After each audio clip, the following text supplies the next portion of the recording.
What's up, guys? It is Modern Craftsman Monday. Monday. And we have Patrick Ahearn. I think he's world renowned at this point. Yeah. Classical architect. Coming up on his 70th birthday. But feels like he's 30. September 29th, I believe. September 29th. Big Billy Joel fan. We talk about a lot, and obviously dig into architecture and his upbringing, but we also talk about health, and the work-life balance or lack thereof, and what that means to him. Our sponsor for this episode is Kuiken Brothers. Have you had a chance to check out their classical molding collection? It features over 70 historically accurate molding profiles, all milled from poplar, double primed and buffed, and in stock at 16-foot lengths. They have a great catalog and pattern books that you can request from their website, kuikenbrothers.com/molding, and a molding design guide with a full room package of crown, casings, and base molding combinations. It's a great resource for architects, designers, builders, and remodelers.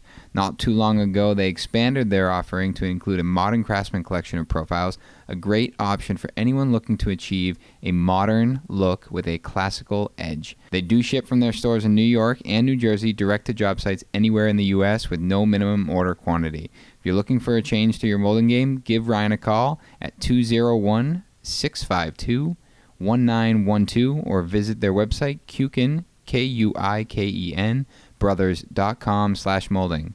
And speaking of classical design, what better guest to talk to today than Patrick Ahearn, a classical, world-renowned architect. Before the 11 weeks of staying kind of in confinement, did you miss Boston, being in the suburbs now? Well, since I was in Boston and Back Bay every day for work, and then I have an office on Martha's Vineyard, so I would be on the vineyard as well half the time of the week. So in the summer, I basically would be on the vineyard from Wednesday afternoon through Monday morning, and then come up to Boston Monday, Tuesday, Wednesday, and work my way back there Wednesday night. And even in the middle of the winter, I would go to Boston Tuesday, Wednesday, Thursday.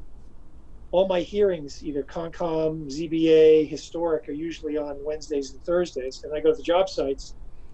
So I'd spend, a couple nights on the vineyard on a regular basis for many, many, many, many years. So you're actually going to the Concom meetings and zoning and... Oh, yeah.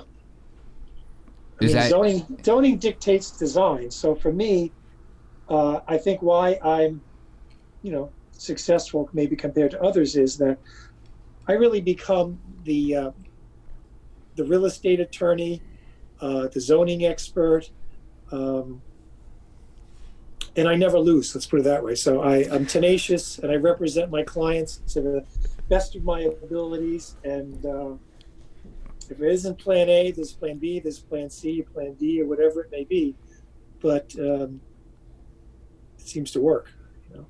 So how are you, and you're walking the job site, so you kind of skimmed over a handful of the questions I wanted to ask, and that was one of them is you're on the job sites, and something Yes. that I think for like me personally, like as a builder, and starting out as a carpenter, now working into more of general contractor, builder, large scale renovations, I find a lot of my time is taken up with sales and pre-construction and things like that, where I wish I could spend more time on site. And obviously you're throughout your career, I'm sure your roles have shifted, but now you find yourself in the role of very hands-on. Is that right? Yeah, well, I grew up in Long Island. I grew up in Levittown, 17,556 in the same house, 832 square feet, slab on grade. And my father was a crane operator in New York City in the Operating Engineers Union. And summers, I would always work construction. So I still have an Operating Engineers Union license in Local 14 in New York City. And so I can drive bulldozers and backhoes. And I was in the Surveyors Union as well, Local 15. And I made more money working summers for the union while I was in architecture school than probably the first 5 years after architecture school. And that helped pay for school. But as I remind, new contractors when I get to work with them, and I do work all around the country, and, we're doing a house in Scotland. I'm doing one in Vancouver Island and outside of Montreal, another house. I say I have the curse of the eagle eye. I can tell in a rough frame if a header's off a quarter of an inch. It's 60 feet. So, I say, well, let's solve the problems now in the rough. And let's not wait till the finished guy has to figure out how to get things level. And, the new contractors, they don't believe me. I said, well, go put the level on it. I'm telling you, it's a quarter of an inch. And I'm right. I'm always right. So I'm very contractor friendly, but it's really about managing expectations of the contractor, the client, and we as the architects. So it's I'm scared. I'm just on a podcast with you. Yeah.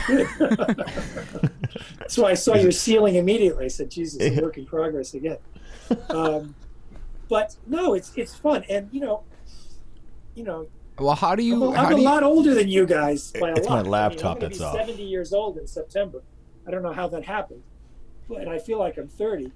But I've been doing this for 47 years, all before you guys were born. So it's been a long time, and I've seen all the changes in the industry and the profession, and all the new materials that we don't have to worry about the house rotting in 10 years. Particularly like on the vineyard, even my own house that I built 18 years ago, virtually all the railings around the decks have been replaced with AZAC because even though they were cedar and they were primed properly, they rot. So my house here in Wellesley is 1936 stone and timber, Royal Barry Wills house that I've done 5 additions on, but I virtually replaced all the trim in the house over these years because it just doesn't last in our climate. Going back to Vancouver Island in Scotland, so being individually so hands-on with zoning and things like that, and you become the zoning attorney and the advocate for your client, and you were talking about balancing your time between Martha's Vineyard and Boston. When you're working countrywide or all over the world, in different countries, how are you then? How does your role shift there? Well, so in Vancouver Island, we're doing a significant property on the water for someone is very well known in the tech industry. A Canadian national came to me to build a new house, which was great. But working in a different country, there's different attitudes and modes, and although you get fooled in Canada because, notwithstanding Quebec, I mean the English they speak is very Americanized. There's only a few words that are clearly Canadian. So and they drive American cars, and it looks like the U.S., but it's not. And the mindset is very, very different, and it's in particularly in Vancouver Island, which is the closest thing to England you'll find in Canada. It's very provincial. It's very formal. People are not apt to want to offend anyone. So it's very, very structured. And it takes a lot longer to get things done and approved. So we teamed up with a local architect, not a design architect, but local architect to Vancouver Island. And I had to figure out the zoning issues of the day, but they were deathly afraid to present perhaps a more enlightened interpretation of zoning than what was generally regarded, because they were concerned about what other people might view them if they're bucking the system. And so I had to take the lead on it, and my client was very happy that I did. And I listened to all of the videos of the various provincial board hearings, and I really got to learn about how to present the same argument in a very different way and present it in a way to be successful. Same thing like in Scotland. In Scotland, some of the dialects are so Scottish, and there's some words they have that we don't have a clue what they're talking about. So when I was trying to do like a GoToMeeting or Zoom with some of the local engineers and things, it just wasn't working. And I'd have to actually have my client, could you translate what he's saying? I have a clue what he's talking about. So I ended up going over there and meeting them face to face. And then, we spent about 4 or 5 days and sorted out what we needed to do. But again, a very different culture and a very different process. So you try to have to learn, like even in the United States. So, for example, we did a house 2 years ago up in Traverse City, Michigan. And, the Michiganders, they're kind of, by the Oopers up in the Upper Peninsula, they're also very insular, and they're not used to having quality construction. They don't have a lot of good resources for finished carpenters and things like that in that environment. So we ended up actually having a primary millwork subcontractor came out of Chicago to build the house, all the trim, because they just don't have the resources up there. It's fairly isolated. But what we did do was I went out there, interviewed 3 builders, found one young guy that I thought really was enthusiastic and willing maybe to do something a little differently than what they've been used to doing. And so I had him come to Boston, meet with 2 or 3 of my builders, walk through job sites here, including on Martha's Vineyard, and explain to them how and why we do things, why we don't really like to have aluminum gutters. And, we can use fiberglass that looks like wood now, but the profiles are important. Why we don't do windows without heavy casings and things like that. And why corner boards and the importance and scale are important to create, the kind of New England vernacular architecture that we're somewhat known for. So finding the right builder to be willing to maybe do it a little differently than what they're used to, I think is really helpful when we go to these other places. I did a house in Cherry Hills outside of Denver a few years ago as well. This was going to be this builder's last project before he retired. He was an older guy. And I was surprised at how he was willing to, first of all, get on an airplane, come out to Boston in the middle of the winter, look at other projects, and really decide that, yeah, this could be really fun. So we had all the stone shipped by railroad car from Connecticut, because that's where the fieldstone came from. And the client wanted a New England, stone and timber house, not a Colorado house. They wanted a New England house. So all the old timbers and beams and things like that, we shipped from a place up in Maine. And all the stone, though, they couldn't get New England fieldstone. It's all that sandy sandstone out in Colorado. All came by railroad car. Not inexpensive, but we got the look we wanted.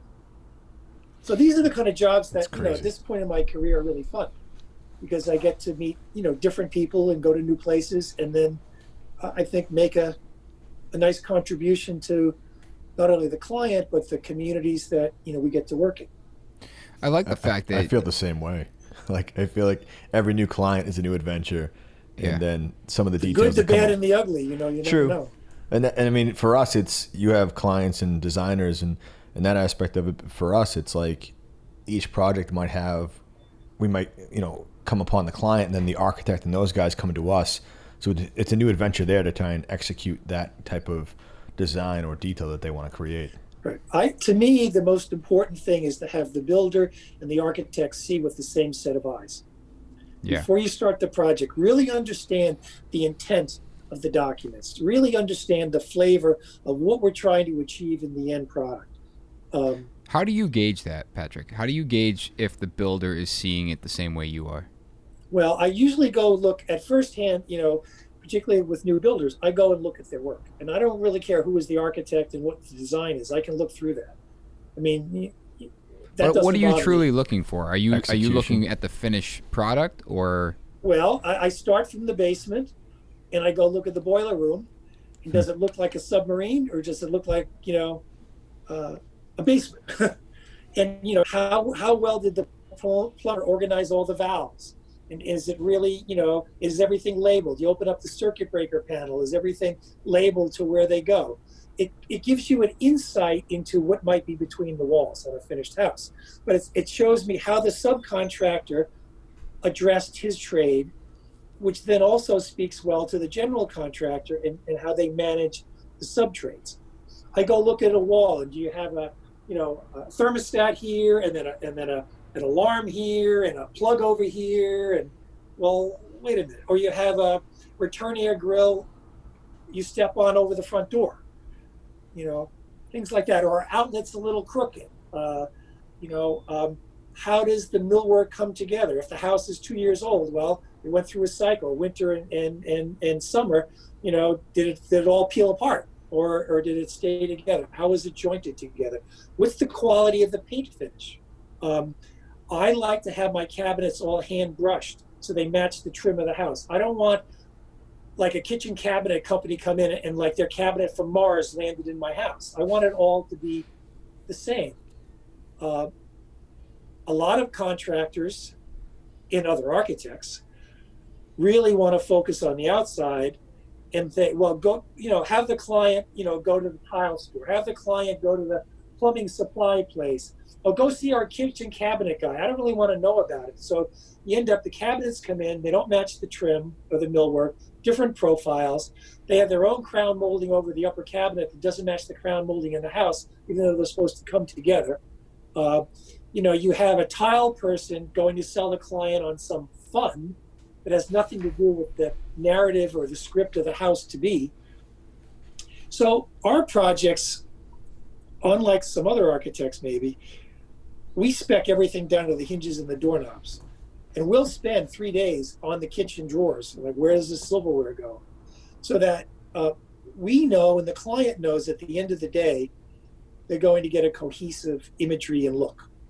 And whatever that story may be. So what I try to do is in the very beginning of the project, before we even start pen to paper, is I say, we're going to build the narrative or the story of your house to be. And I make it up depending on how I get to know them and things like that. So for example, my house in Martha's Vineyard in a historic district in Edgartown. Story of my house is a 1790 midshipman's house. In the early 1820s, the family at the time built a barn at the back of the house. And then in the late 1800s, they built a livery stable at the rear, which faces the commercial street down to the water. So we're about 2 blocks from the harbor.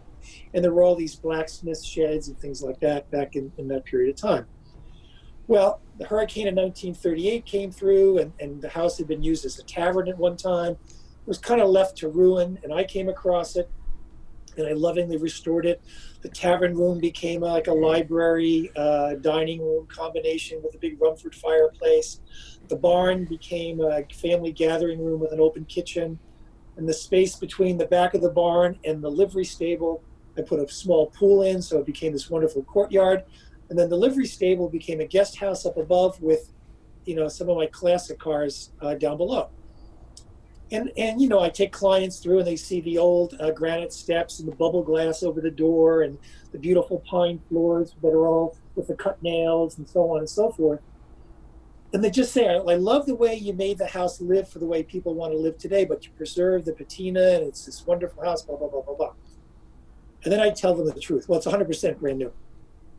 And they just can't believe it. So people can't tell my houses that I do as restoration versus my brand new houses. They all take on the attitude of place. What I mean by that is, how does it fit in the context of the surroundings, the neighborhood, scale, and I call that the greater good theory. In other words, I tell my client, it's not just about you. You really need to understand, if you take a greater look at what we're trying to achieve, and if we can provide, public views through to a harbor that doesn't hurt your program, you are going to be more respected and more loved in the community that you're coming into than someone who just says, well, it's all about me, it's my ego, and I have all the money, and I'm going to do whatever I want. And those are the clients at this point in my career that I say, you know what, I'm just too busy, because I don't need to go down that path. And fortunately, I've been able to develop a nice following where most of the people, when they come in the door, they already know, what it's like working with me, either through my, videos, website, masterclass, whatever it may be. People are pretty enthusiastic. A lot of them say, well, my book is right on their nightstand and they look at it every night. And, it's kind of fun these days. What about the guy that built in Vancouver Island. He sold his other home for $51 million. What was that phone call like? Like, how did he connect with you? Instagram. Really? Cool. I have 65,000 followers on Instagram. So they came to me and we talked a go-to-meeting a couple times. And then they said, well, when can you come out? So I went out just before Christmas, flew to Seattle, then took another plane over to Victoria, and in a snowstorm. And they say, well, where we are is actually more south into the U.S. just by the nature of Vancouver Island. So we never get snow. Of course, I got a foot of snow or 18 inches of snow when I was there for 4 days. You brought it with you. And I said, it's Canada. I expected it. What do you want? So, I stayed with them. I stayed in their guest house. And I basically was captive. And I still draw in a pilot pen in yellow trace. So I drew for 4 days. And when I left, I had the house designed. What were you drawing? Were you trying to capture the way they use their current house? Well, I learned a lot from being there because this was their vacation house, and now it's going to become their primary house. So it obviously was short on, closets and this and that. And, he's a car guy, so we related well, but she loves shoes. So her dressing room is 1,400 square feet filled with shoes. So, we needed I got the same one in my house. Yeah, exactly. My boots. But so I met with the local architect at the time to try to get a sense of how zoning can dictate design. I spent some time walking around the neighborhood, looking at some other properties that had been done. Met with landscape architect that was from Vancouver, not Vancouver Island, which is a whole other environment, but who had worked on their $51 million house, and tried to instill in him maybe a more understated attitude about what I saw the property to be. And because of the time change, I couldn't sleep. So I'm drawing at, 3 to 7 in the morning, and I come over to the main house, trudge across their guest house in the snow with my yellow trace and open it up on the breakfast table, and we start and said, here's what I've done, here's why. And then I go back in the afternoon and then come back for dinner. They have a chef that, cooks everything for you. So you don't really leave the premises, just like now. So I don't have a chef, though. And I really came back to Boston with a really, really close design that we were able to start to develop further and fine tune. So it was really fun but intense, How do you can't commit to every new client like that? How did you? No. How did you approach that? Where I know you went right into the whole design, but there had to have been some commitment before that. Well, the fee, is fairly significant. So let's not lose sight of that. So I said, based on the scale of the project, and if the people are nice, and it's going to work in a different environment that I hadn't worked in, it could be fun. And I like to ski, and Whistler's not too far. So, you put it all together, you say, okay, this is worth a trip. So you took a chance and went out there with no commitment at that point. That's right. No retainer, no commitment. So that was on feel. Yes. But it was this face-to-face kind of thing, and you get a sense. Yeah. And, I'm fairly personable, and I can bring out, people's personalities. And if the guy's a jerk, or egomaniac, and it's all about him, well, then maybe it's not right for me. It's very refreshing, to be honest with you, because there's so many times where I do a lot of things on feel, and then I come home, my wife thinks I'm crazy, and I'm like, well, I've always been a trusting person, and I always trust my instincts, and there's very few times I've been wrong about people. Very, very few. And so, I really say I'm in the, relationship building business. And if I've done 1,000 houses in 47 years, I can count on one hand how many people I would never want to talk to again. Wow. So, my clients become my friends. We travel in the same social circles. Um, Do you think that's important in this industry? yes, absolutely. So, for example, one of my most senior guy, Mike Tardamella, he's been with me 15 years. Um, he's now 43 or 44 years old. And I said to him when he got married, I said, and you're ready to buy a house? I said, I'll help you buy the house, but you're moving to Wellesley. And he says, well, my wife's from Norwood, and I don't know, and we could buy our grandparents' house. And I said, listen, Mike, you need to live in the community that you want to work in. You need to be involved. You need to get involved with design review board. You need to get involved with the historic or the planning board. The first thing I did when I moved to Wellesley when I was 40 years old was run for the planning board, an elected office, and I won. And it was contested, so I had a debate on local cable TV with this other guy, and blah blah blah blah blah. And I did that for 5 years, and it was a way to give back to the community that you work in. On Martha's Vineyard, I am chairman of the board of the Preservation Trust. I designed the Heritage Center pro bono. I designed the Fire Museum in Edgartown pro bono. I designed the restoration of Union Chapel in Oak Bluffs for the trust pro bono. So I really believe in giving back and being the voice of the profession. 5 years ago, I was elected as a fellow in the AIA. And that's like getting the Lifetime Achievement Award in the profession, like the Academy of Arts and Sciences. Most people get it about before they croak.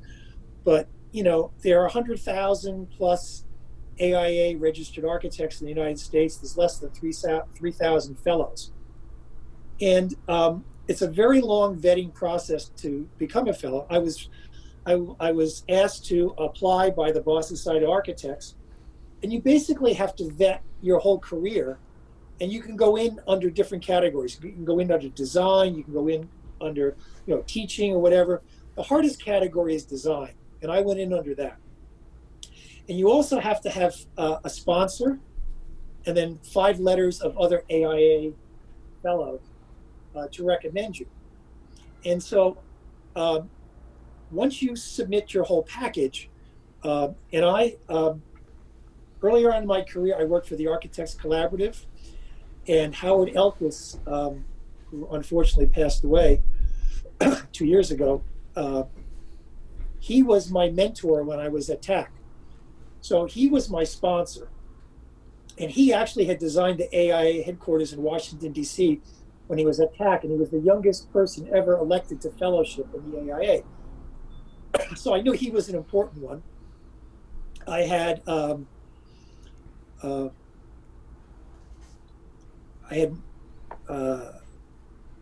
Michael Speaks, the Dean of the Architecture School, of which I'm also very involved in. I'm on the advisory board of the Architecture School. I'm one of the trustees of the University of Syracuse.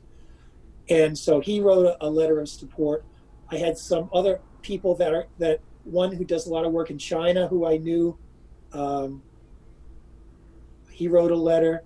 And then I had Mark Robbins, who is the head of the Academy in Rome, who was the past dean of the Architecture School. He wrote a letter. So all of this goes together and it gets submitted. And then what happens in the College of Fellows, someone from a different part of the country that doesn't know you becomes your advocate, and they review your credentials. And if they think you're appropriate, then they will actually present you to the board, all unbeknownst to anybody. It's kind of like when they elect the Pope. The smoke comes out of the chimney and there's the Pope. So it takes a few months, and then you find, and most people don't get it in the first time. The first ballot, it takes a few times. It's like getting into the Football Hall of Fame and things like that. It's usually, you might get sponsored, but usually you don't get it the first time. Well, I did. And you never really know who becomes your advocate. But at the dinner, which was in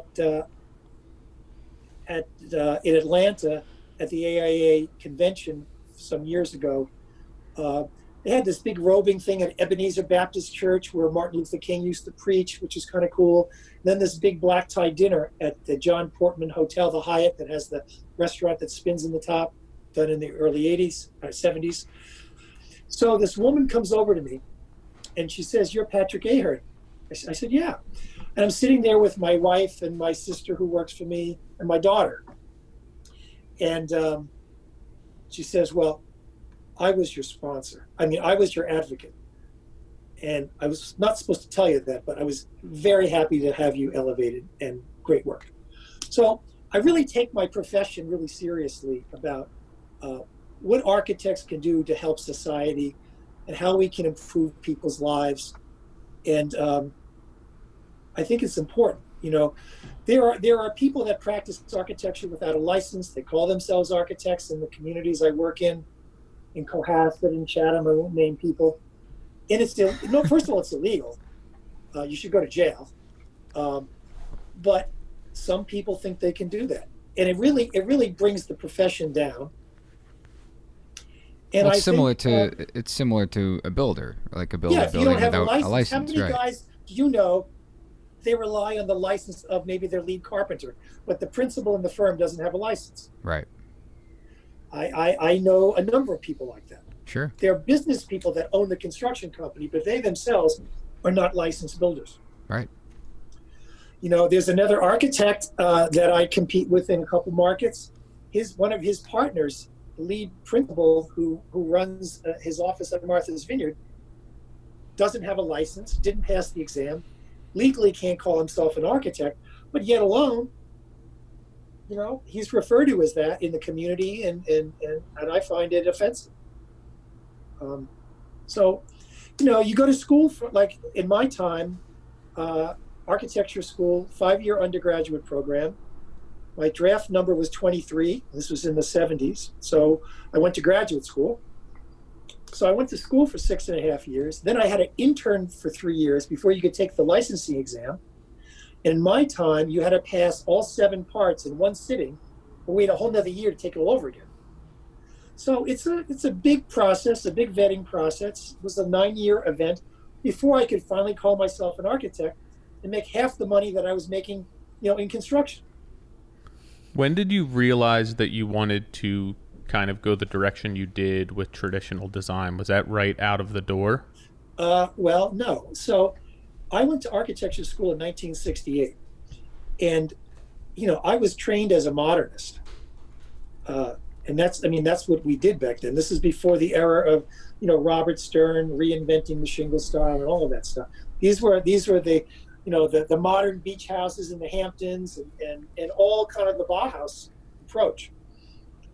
And then I worked for 2 firms in Boston after graduation from graduate school. One, Benjamin Thompson, which had some influence on me going in the other direction, but then the Architects Collaborative. And I spent a couple years in the Middle East doing, you know, major hotels and resorts. I have a master's degree in urban design. So I was in Abu Dhabi, Al Ain, and Cairo, Egypt, doing hotels for Intercontinental and a resort Oasis Hotel in Al Ain. And so I really came from that program. But I fell in love with Boston, with its history and its character. In places like Marblehead, the first time I ever sailed into Marblehead, I couldn't believe it. Its scale and it's just walkability. And so when I was working for the Architects Collaborative, I was also teaching at the Boston Architectural Center, which is now the Boston Architectural College. And I was teaching an urban design studio, and one of the studio programs was how to reinvent the Back Bay. Because at the time, I was living on Commonwealth Avenue, 72 Com Ave, in a basement apartment, which is now the Hare Krishna building. It was a $125 a month apartment, and I was making $125 a week. So I saw that, you know, the buildings were boarded up, they were being burned down for insurance money, and they really had fallen in significant disrepair. There was rent control back then. People landlords couldn't afford to upgrade the buildings. So really things were falling apart. Newbury Street didn't exist the way we know it today. So I had my students really look at it and how to re-improve the alleyways, create garages and gardens and roof decks, and create much more modern apartments, because the condominium law came into effect in the Back Bay in '72. So there was an opportunity now to actually own an apartment. Prior to that, that wasn't possible. You had to own a whole building. So I found a couple local developers, young guys that family had owned some buildings. So 1974, I rolled a fee and ended up buying with a couple guys a burned out shell on Marlborough Street for $29,000. And we created the prototype for what became over 400 buildings that I've done in the Back Bay. And then I became not just the architect, the go-to architect, but again, I could get the approvals through the Back Bay Architectural Commission, maybe that others could. I would say I'd roll my fee if I can get you an extra floor on a building or get the garage, well then I get the kicker, or I'll take a piece of a deal. And that was a really smart thing to do as a young architect. And then it gave me the money to go buy some buildings on my own. So I did that. Did you work with Kuiken from Barney and Carey? He was, I've talked to him offline before, and he in the 70s was very much involved. I know who he is. Yeah. Okay. I know he was, my understanding is he was very involved in a lot of those condos in the Back Bay early on. Yes, some and some in the South End and Bay Village and St. Paul Street area. Yeah. But he was doing it on the less designed. He was kind of throwing them together. Yeah, sure. I when you started talking about it, I was the world of wood ceilings and curved walls and modern interiors, and so I was creating a brand and a product. Sure. And in any given market in that time, my stuff would sell for the highest dollar per square foot, which really attracted the developers, saying, "Look, I can remember when I was working with the Abbey Group, Bob and David Epstein. I did their first projects for them. We did a building on Beacon Street, non-waterside, and we got $100 a square foot in sales. That broke all the records. So I had developed a building on Waterside Beacon where I kept the top 2 floors for myself back in the early 80s. And when I sold that to buy a house on the Beacon Hill, on the flat of the hill, I sold that for the highest dollar per square foot ever recorded in the city of Boston on my own personal residence. And at that time, it was probably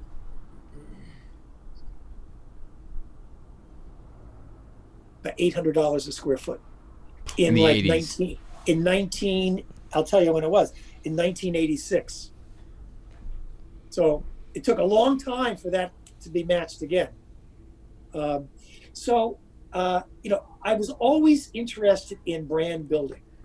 And, whatever business you're in, it's really important that people start to see what your brand is. It's not just that you're the same as everybody else, but what separates you from somebody else. So my branding, for work in the city, in the Back Bay at the time, was I would have all the amenities. I would have the roof decks and the gardens and the garages and the modern interiors in the shell of a classic building, but with a high level of fit and finish. And I would give people what they wanted. So there was a given time where I would I had my office in Faneuil Hall, and I was living on Beacon and Gloucester Street. I'd walk through the Back Bay on the way to work, and I'd pick up 2 or 3 jobs in the morning before I even got to the office. There were days where I'd have like 14 townhouses with my architecture sign out front. So I was really developing brand identity. But I worked, the 7 days a week, 12 hours a day. I was sitting on the stoop, waving to people, come on in, take a look at the work, be the hawker, meet with all the real estate brokers. I became the guy that I would go to brokers and say, look, if you've got a client, that pre-architecture services, I'll come in and look for free. I'll tell you what I think we could do here to see if it makes sense for them to buy it or not. So those kinds of things really started to make people feel like I was the guy to go to. But don't you think brand? I mean, Nick, we always talk about this all the time. All of us is that we see a lot of people trying to brand themselves on social media that don't have execution. They might have style and charisma. That's not brand. No. Like there's a certain point in time, like in my career, I've been doing it a little over 20 years, that I would never have thought about brand until I thought I had enough experience and knowledge. So like you had that, then you created the execution with the network you had, and then at that point, brand became something to, you know. But then there are, construction firms that get bought and sold, and that the people that are running them are business people and really not hands-on, and they may not really know what they're doing, and it's really just about how they can increase the bottom line and profitability. I see it in design firms too. Do you think that talking in the 70s and 80s, was your execution level at the same level it is now, or do you think that you had started at a lesser I'm going to use the word quality, lesser quality then to get that brand recognition because you didn't have the momentum to be where you are Well, today? there was no social media. There was no computers. Sure. But the work execution, not so much the branding and marketing. Well, here's what I would do. I would, even in the middle of the winter, when it gets dark at 3:30 and I'd leave the office at 6 o'clock, I would go through a closed up construction site with a flashlight and look at framing on the way home before I got home in the middle of the winter, and stick notes on the walls. So when the guys show up at 7 or 7:30, they're fixing things that I see. So it's that kind of level of commitment. And then, Saturdays and Sundays, most of the guys would work half a day Saturdays, but on Sundays when nobody's there, I had a chance when it's quiet to really walk through the buildings and really check myself, make some changes if I thought I could make it better. And again, no computers, no email. I just have notes on the walls. That was a simpler time. Yeah. A simpler time, less noise, less distraction.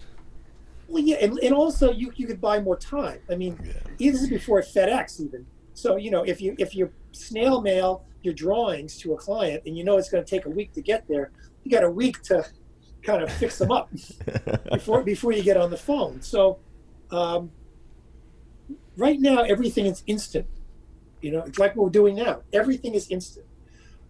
It does allow me to work in places I wouldn't necessarily be able to work in without having to get on an airplane.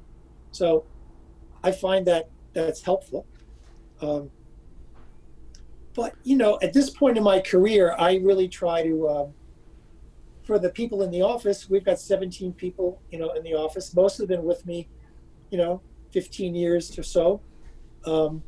We all drink the same Kool-Aid. We all support the same branding methodology and imagery. But I really, over these last 11 weeks, have been able to really be able to mentor in a much more one-on-one way, like this, where I can sit in front of the iPad and I can sketch the drawings that are in front of me and spend an hour or so with one person in the office on a regular basis, like every day or every other day. And I feel they're getting more of what I can give them. And I think I'm getting a better product because I've had a little more time to look at it without running on an airplane, going here, going to the vineyard, going back and forth. So I actually think this idea of working remotely has certain advantages that, may continue even beyond the virus. So I have to think about that a little bit.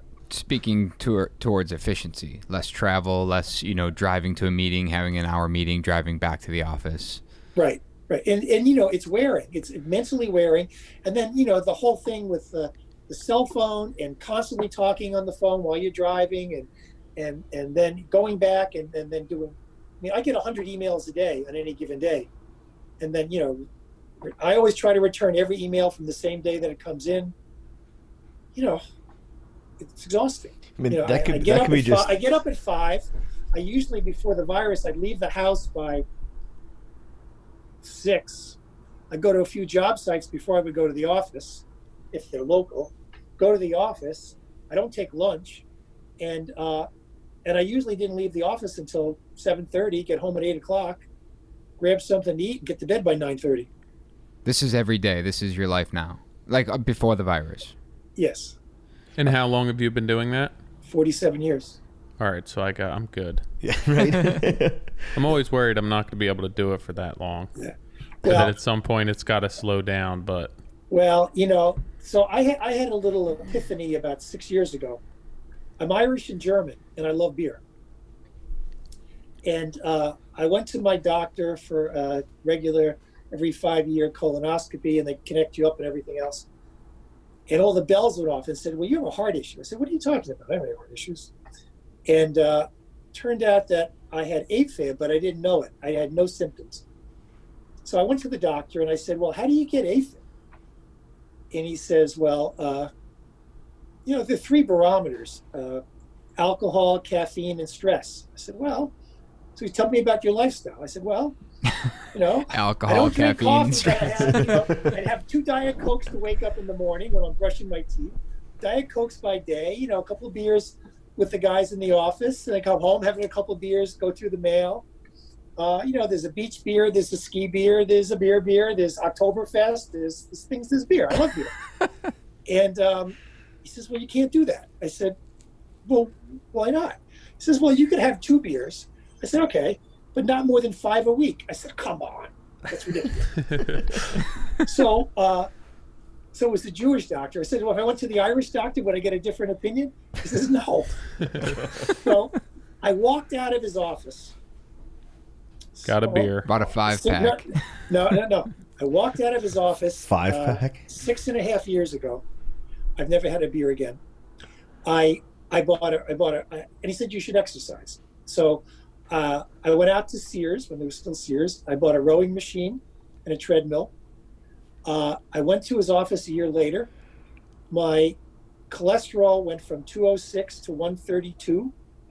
My blood pressure went from 140 something to like 110/70. I lost 30 pounds. And he said to me, you're like the 1% of the 1% that's ever listened to me. And so I did a little video for Mass General Hospital in the cardiac department and said, if I can do it, you can do it. And he said, you've put 15 quality years back on your life. Wow. But he also told me it would take me 6 months to have alcohol come out of your system. I said, that's ridiculous. But he was right. And I tell you, I wasn't the happiest person to be around for the first 6 months. I was very crabby.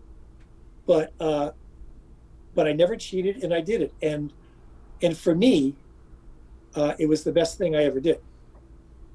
And I find that I have much more patience. I have more clarity in terms of, my design thinking. And I ski better. I ski like I was 30 years old. So that was the thing that was important to me because I love skiing. So, and we're a big ski family. So, my kids are older. They're 38, 36, 34, 29, and 26.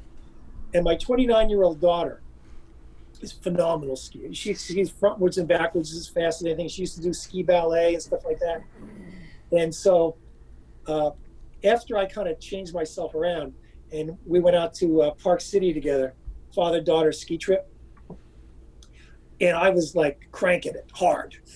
And she was absolutely blown away. She says, you're back, Dad. You're just skiing like when we were little. And it was a good thing you did. And thank you for her, she told me. So I still love beer, and but I love being healthy and feeling better and being able to be around.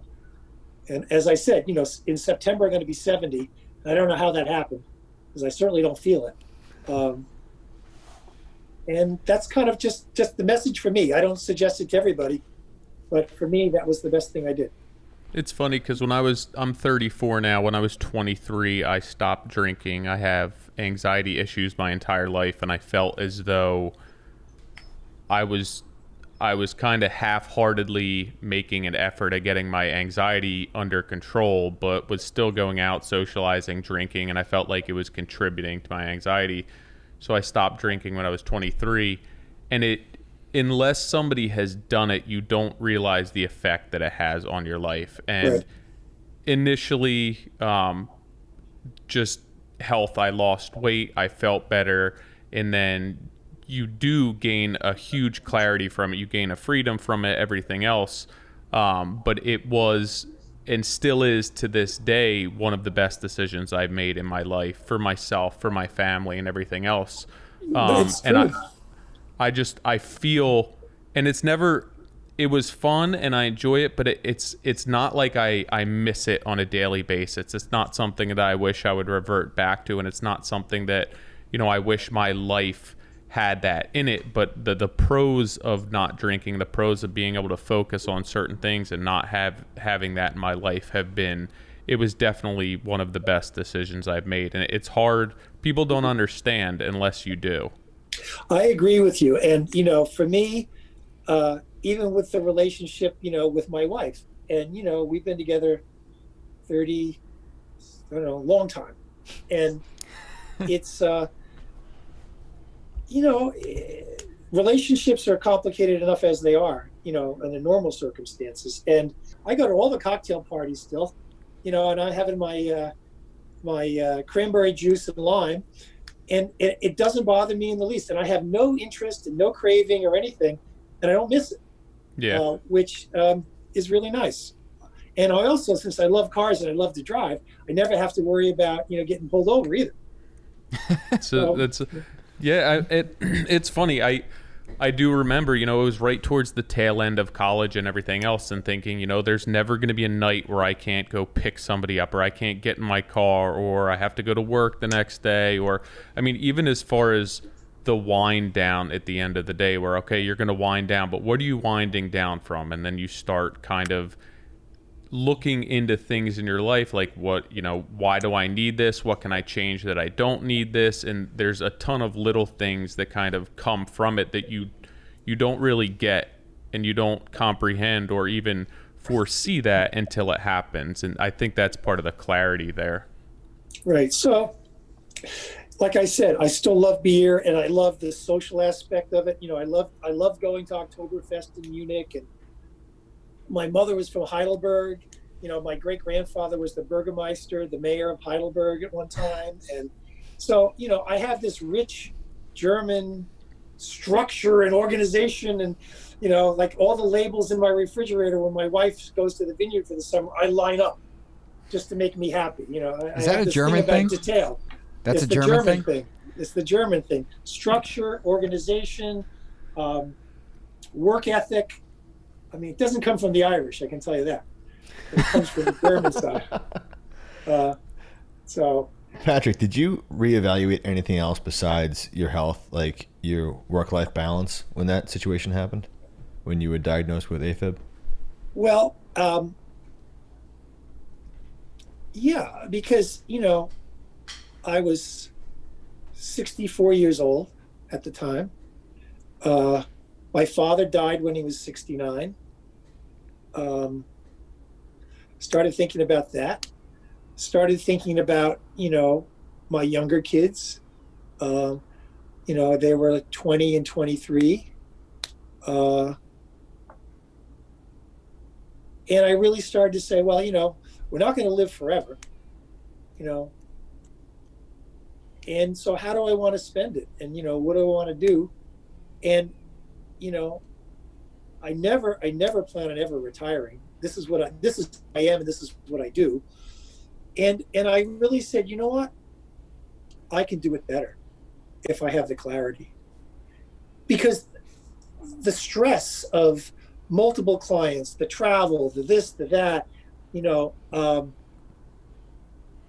with the drinking, it really became part of your daily life. At the end of the day, well, I have 2 beers before I get on the road. That's normal. I get home, I have a couple more beers. Then, if I walk around the property, or if it's the vineyard, if I jump in the pool, I have a few more beers. And, in the summertime, I used to drink just Coors Light. And I'm saying to myself, well, it's really like water beer, so it doesn't count. You're hydrating. That's a fallacy. So I really was in denial, saying, well, alcohol affected me, because my mind said, well, it doesn't, because I don't get hammered. I don't get plastered. It's just a nice buzz, and it gives me a chance to chill out. So then I had to relearn how to chill out without something else to help you. So exercise is a really good thing, which I didn't equate to calming people down. But first thing I do, I throw myself down in the basement and do the 2 miles on the treadmill, the rowing machines, and the free weights and stuff while I'm watching the news, and then go take a shower, and I feel energized, ready to rock and roll, whatever's going on. But the best thing was the patience, where if I'm having a bad day and clients are problematic, or construction job sites aren't going right, or the framer, forgot the steel in the 2-story space, and he didn't. This happened. He didn't look at the plans. The general contractor subbed out the framing to an off-island guy, and there were all these steel bent frames that were supposed to go in to hold up the 2-story space. He framed it with LVLs, and the walls are starting to move out, and the roof is starting to come down, and I'm like, are you kidding me? It's like, and the client's coming on Sunday, and the roof's gonna fall down on the house. Get me a beer. Like, oh my God. Yeah, I need a beer. Yeah. So, but then I say, okay, let's start with the GC. And it's somebody I happen to really like. He's around your age. And I said, Adam, and it's a guy that I hadn't really worked with. I did a small job before. This is the first big job I gave him. I'm always in bringing the guys up to the next bigger projects. I've made some of the contractors I've worked with for 30 years, multi-millionaires. I mean, seriously, particularly on the vineyard. Put me on that list. I don't know how. Yeah, okay, we can do that. Just let me know. And I said, Adam, look, I'm not going to yell at you, even though I should. And when I was younger, I might have taken the 2x4 and plastered it across your head. But I'm telling you right now, I do have the Irish part too. Don't lose sight of that. I said, and I'm a New York guy, so the New York DNA is truly there still, even though I lived here for 47 years. I said, listen, Chief, we're going to have to fix this. And he says, well, it's already framed up. What do you want me to do? I said, well, I'm going to have a structural engineer come in. I'm going to have to drop the ceiling. I'm going to have to put collar ties across the whole thing. I'm going to have to convince the client it's my idea to lower the ceiling because I think the scale is out of whack. And I will cover your ass on this. But don't you ever, ever, ever put me in this situation again. And I did. So I redesigned it in a way that we could double up the LVLs, put the collar ties in, cross brace the sidewalls so the thing isn't racking, and change the whole design. Not necessarily for the better, but it was Patrick, still okay. I think I think a lot of people lose sight of things like this. And obviously, he knew there was a mistake, and it could have been handled a number of ways. And unfortunately, I think in this industry, most of the time it is, people get mad, and then the outcome is, doesn't ever end up better. But no. in this situation, it's like I've been on a similar situation where one of our trade, actually it wasn't our trade, the designer brought in one of her trades, and they messed something up really, really bad. And I pulled them aside. I said, listen, I'll cover you on this. I'm going to call and just say I'm making a judgment call. We need to have, it was stone. We need to have the stone redone for whatever reason it was. And backsplash. What's that? Backsplash. It wasn't that one. I was guessing. I'm just trying to guess. That's a good guess, but it was a different one. But I remember, having that conversation and then having the conversation with my guys. It's like, we could have just been mad and thrown that on under him. The bus, yeah. And you could have done the same thing. Said, yeah, you know what? Rip it all out. You're gonna have to. Yeah, I understand it's framed, but rip it back down and redo it and do it the way I designed it and walk away. Instead, you took the approach of, no, we can. You voiced it as like, hey, I'm gonna cover your ass. Don't ever do this again. But a young guy like that, it could have crippled his company to go that far reverse. No, there's no question about it. And he was already on a tight budget because it was really tightly value engineered to surround. Sure, but I think my point here is like, and you said it earlier, about the builder and the architect being on the same path. This is the collaborative approach. This is everyone being on the same page. Have to be like this. And that's and I'm glad you said it, because I don't understand why it is, at least from my view, that it's not as common. Like the collaborative approach is way less common. Please. Let me tell you why. Most architects are egomaniacs. Most architects don't know how to build. Most architects view the builder as a lower life form, a necessary evil. Most architects think of the builder as the problem child that they have to deal with. Oh, you stupid idiot. Don't you understand what my drawings are telling you? Don't you see what I'm trying to show you? And I can tell you who those people are left and right, and I know. I mean, those are I got a few on my list. Yeah, I mean, those are extremely strong comments, right? Which, but what is it like? There's got to be something more to it than that they're just egomaniacs. Here's the problem. Some architects can draw pretty pictures, but they really don't know how to detail things that actually work in the field, or they have very limited experience because they never go to the field. Mm-hmm. I call these guys the bow tie guys. Let's go have a glass of sherry and let's pontificate about the chronological delineation of the architectural form from Henry Hobson or something or other, and they never leave their studio, and that the drawings are the end product, not the reality, or how the reality gets built. They really don't want to dirty their hands. I'm the first guy to jump in a muddy pit to go look at footing if I don't think it looks right. So I blame my profession on a lot of that discourse that happens in the wrong way. So for me, my lesson, what I teach my guys are, one, be the good listener, but at the same time, really learn how things go together and really help guide the intent of the contract documents. Not the nut and bolts per se, but say, before you start construction, I'll use the example of the two-story space. The reason why we're trying to do this, guys, subcontractor, framer, general contractor, electrician, plumber, job site meeting, this is what we're trying to achieve, and here's why, because I think it's going to be really unique and special. And we don't want 20 hi-hats in the ceiling because that's not what we're trying to do here.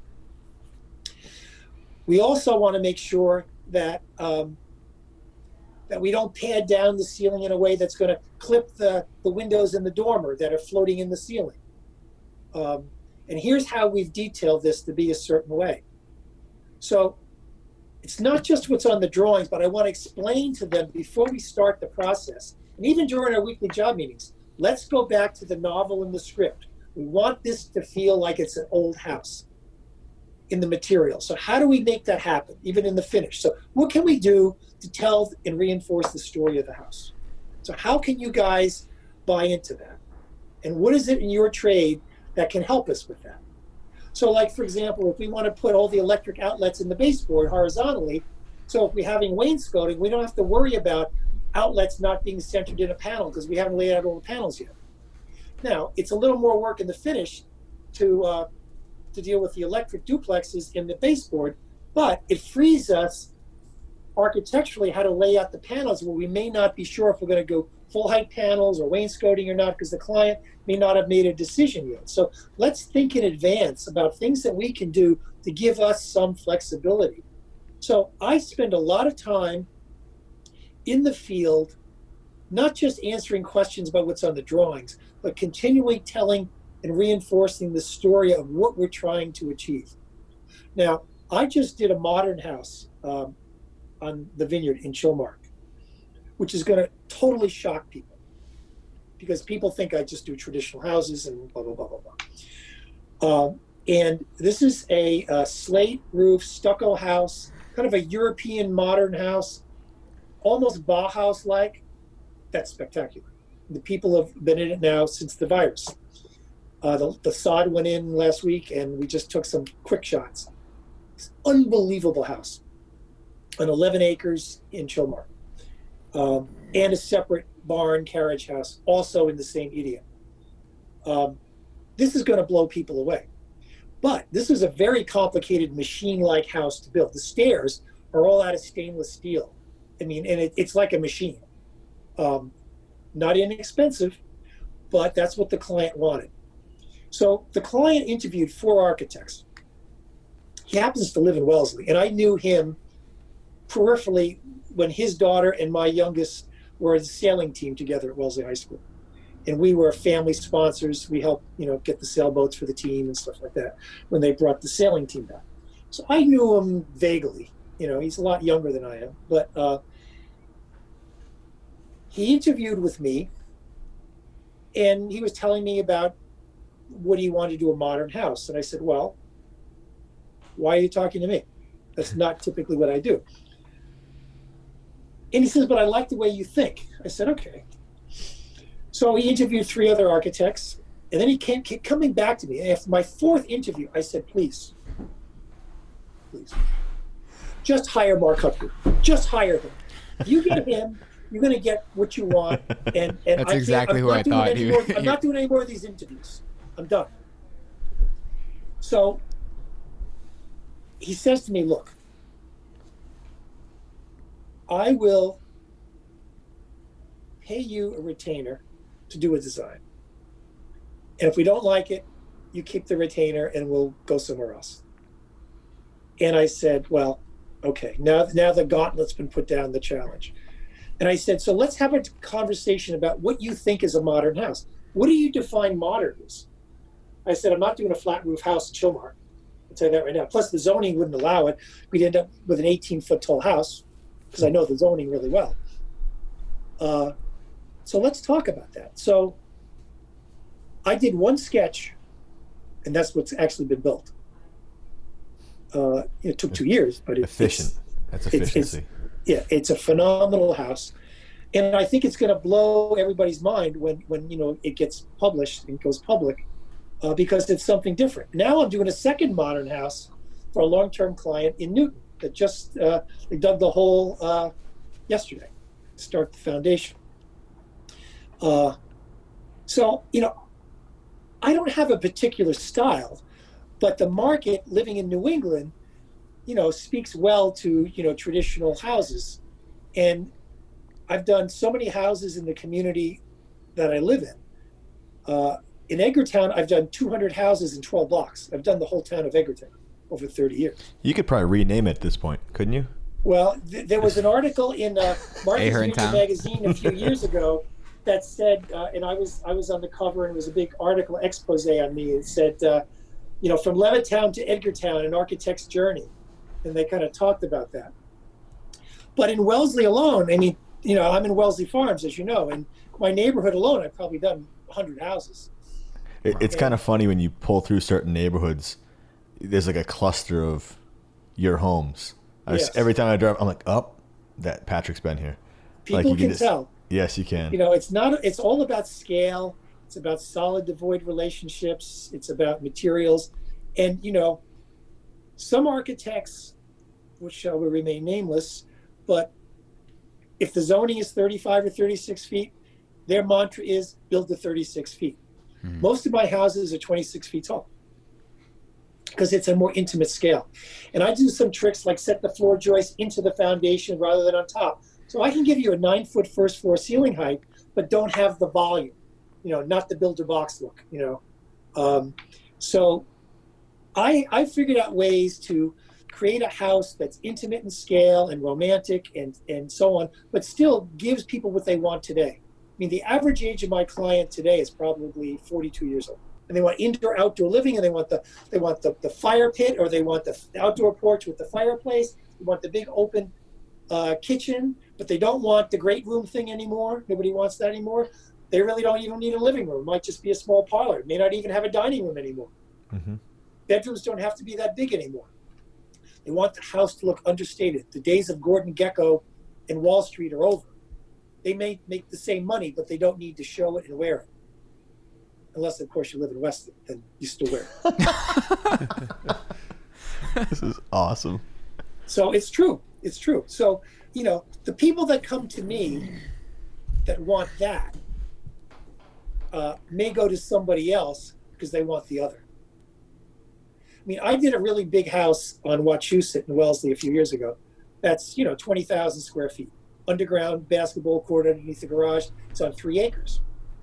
And we took down a Tudor house from the 30s that I really didn't want to take down. And I actually did a second design for free for the client to show him how we could do a facadectomy, keep the facade and build a new house behind it. But ultimately, it didn't match his program. But what I did do was come up with a new architecture that had a recall of the period, not a Tudor, but of the period. And I put the house in exactly the same spot, set way back from the road where the old house was. And people drive by it today, they still think it's the old house. But it's 20,000 square feet. So people ask me, well, when does a house get to be too big? And I said, I'm not really sure. It's about how you break down the pieces. And if you do an H-shaped house, then I do I do a fair amount of big houses too, but I break them into pieces. So I take the program, the idea that the house was added on over time to create the storyline of the house. Or I do an H-shaped house so that you only see half the house at one time. I love all this. So those are some of the tricks, Patrick, as far we keep making these references to, obviously expensive homes, big homes, and things like that. And one of the conversations we've had before is, how do we get this to trickle down into another market? For example, like for us, or for us as builders, a lot of us builders, are always kind of looking to climb that ladder and building the best, most expensive homes, the craziest homes, whatever the case may be. And obviously, there's a bigger price tag with that. And oftentimes the people that we're quote unquote chasing are like, listen, stick with the market you're in. There's more money there. It's not more money when you build these more expensive homes. But I guess my question is, how do we get the coattails to trickle down into, not so expensive homes, the middle class, even the lower class? Like, how do we spread that out? Well, I believe in the smaller house. First of all, I live in one, although I have lots of pieces, but the house itself, including the finished basement, is 4,000 square feet. So, and I raised 5 kids there. So, I mean, most of the houses I do today, like on the Vineyard, the non-waterfront houses, are in that 3,500 to 5,000 square feet. A lot of my houses in the Wellesley market are partly to avoid large house review, but they're in that 5,000 square foot plus or minus, plus the garage or something. So I do a lot of houses in that size. I also have done some really small houses. I did a fabulous small house in Marion recently that's 2,000 square feet on the water, jewel box of a house. I mean, I love this house. I did a 875 square foot house in Chappaquiddick a few years ago. It's a 1-bedroom house that is spectacular. I guess it's not so much the size I'm asking, it's more the cost, because I feel as though, that's where I think to speak to architecture, I think residential architecture in a lot of ways struggles because you're a lot of times the majority of the market isn't paying for a well-designed home because they can't afford it. So they're getting the 6-page floor plan and elevation. The details aren't there. Most houses in the United States are not designed by architects. It's probably like 3% of the houses in the country are designed by architects.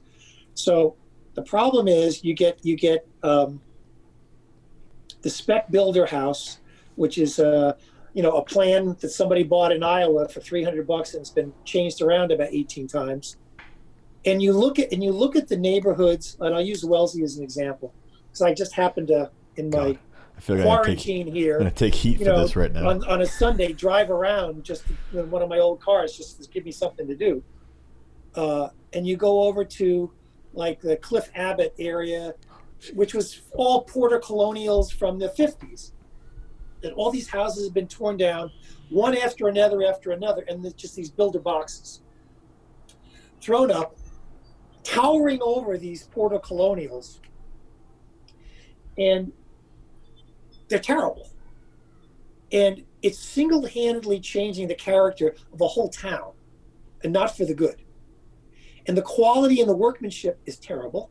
The houses will not withstand the taste of time very well, test of time. And it's problematic in a huge way. So I have a big problem with, non-architect design houses, but I realize that that's not the world that we really live in. So if a spec builder is building a house, what are the lessons that I would suggest is, you certainly can use a kit of parts, which is what I do. You can use like the Pella lifestyle window now, but put on a historic casing around it. I mean, Pella does it for me for free on my project. Look at the scale. Stop thinking about like a client, said, well, we want 10-foot ceilings. Well, then you're building a 12-foot first floor, and you're sticking out the raw concrete foundation sticking out of the ground. And then you stick the second floor on top of it, and now you're sticking a roof on.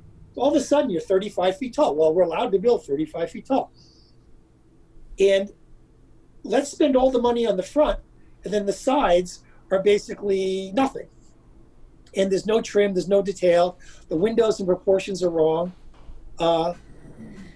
Or they try to create a look where the garage is stuck into the mass of the house facing the street with, fake aluminum trying to look like carriage doors. And it's all about the driveway and the tongue coming into the house with some type of overdone porte-cochere or some simulated brick veneer or stone veneer partly up the front, because that's what they're trying to do. And, it's about mass and scale, number one, but it's about materials. And what I try to tell them is, because every once in a while, I'll do a spec house for, a builder that I like or know, with the understanding that they will build it according to my plans and specs. Because I tell them my house will command a lot more money with my name on it than not. So if you want to be smart here, I'll give you a set of permit documents that will give you a good house, and you'll make more money if you do what I tell you to do. And the problem is that the subs that the spec builders use are not interested in looking at those plans. They're going to do what they did the last time. And that's where the system falls apart. But that comes up. I mean, that's the GC, the builder's responsibility. Hold on, red light. Because Patrick, you don't know this, but I do some specs in Wellesley, a significant amount of them. I probably got 30 of them that I've done in the last 7 years.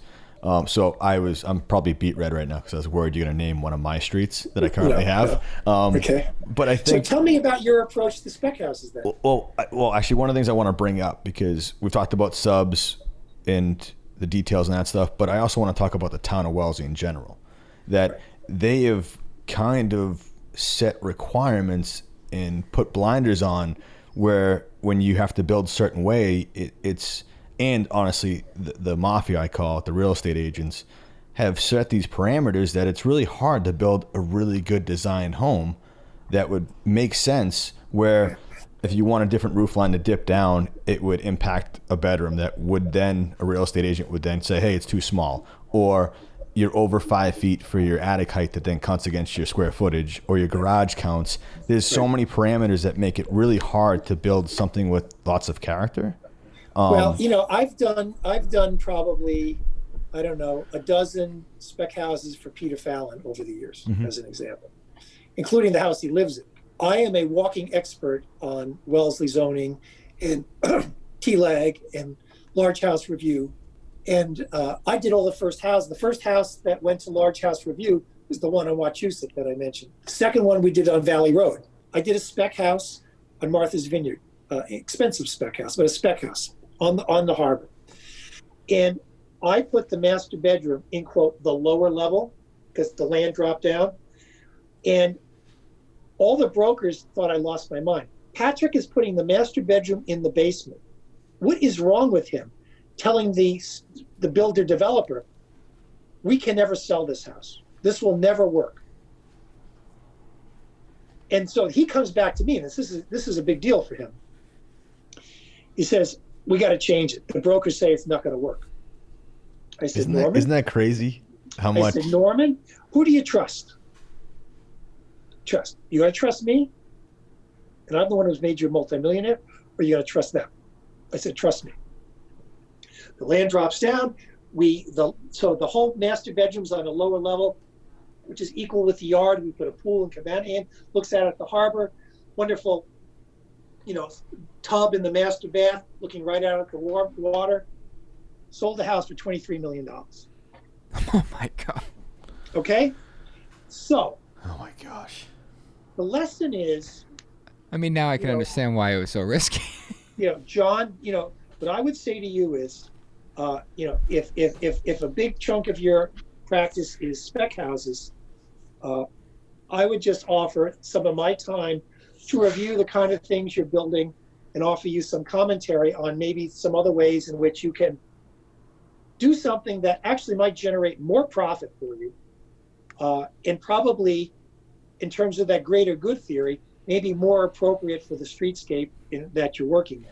Well, Patrick, I mean, the only reason why I do spec, I love custom renovations and new, is simply is that the market doesn't know what real quality is. I had the same budget that every other spec guy has in these different, 15,000 square feet, 10,000 square foot lots. Right. It's just, how do you use it? How do you take that pool of subs and craftsmen and manipulate the design to be just that? Like the staircase. I'm right now. We just finished the construction drawings on a tear down on a 15,000 square foot lot, and we've designed this really cool house, almost like a Georgian manor house shrunk, with 4 chimneys, 2 of which are fake, but great house that's less than 3,000 square feet, about 2,800 square feet. And it's a box. It's really a simple house to build. So you can do good architecture that doesn't have to be complex. No, you're absolutely right. I saw your design for the house. We have one in the corner of Lowell and Cliff, and I hesitate to say that out loud to you. But then you have one behind us. Yeah. You have a past client that owns that lot behind us on, I think it's 8 Lowell. And there's a design done for that, and I saw it, and I was like, God, it's so simple. It's so, like, not in a way meaning that it was simple that I could have thought it up, meaning it was just so classically done that it was like, that makes perfect sense. Like, everyone overthinks it in a way. No, that's my point. Less is more. You can design a really simple, timeless house. I did this fabulous house in Concord 2 years ago. I love this house. And it's really an important location. It was on one of the roads that everybody marched to for Lexington and Concord, the Revolutionary War. So it has the old original, like, battlefield stone walls. And there was a deck house on the site. And across the street is one of the old 1700s farmhouses with a barn. It's up above Concord Center. And my client was from Australia and her husband's from New Zealand. And they lived in a Regency style house in Australia. So they wanted like 10-foot ceilings. No kids. So we designed this house that has the 10-foot ceilings, but you can't quite tell. It looks like a federal colonial. I took the siding and made it like 3 inches to the weather, not 4.5. I did floor to ceiling windows almost to the floor on the first floor. It's on my website. I did a carriage house wing that looks like a barn. It's about 3,500 square feet. It's the most sophisticated 3,500 square foot house I've probably done in years. And it has a great porch in the back with big columns and a second floor deck overlooking a pond in the distance that drops down in a hollow.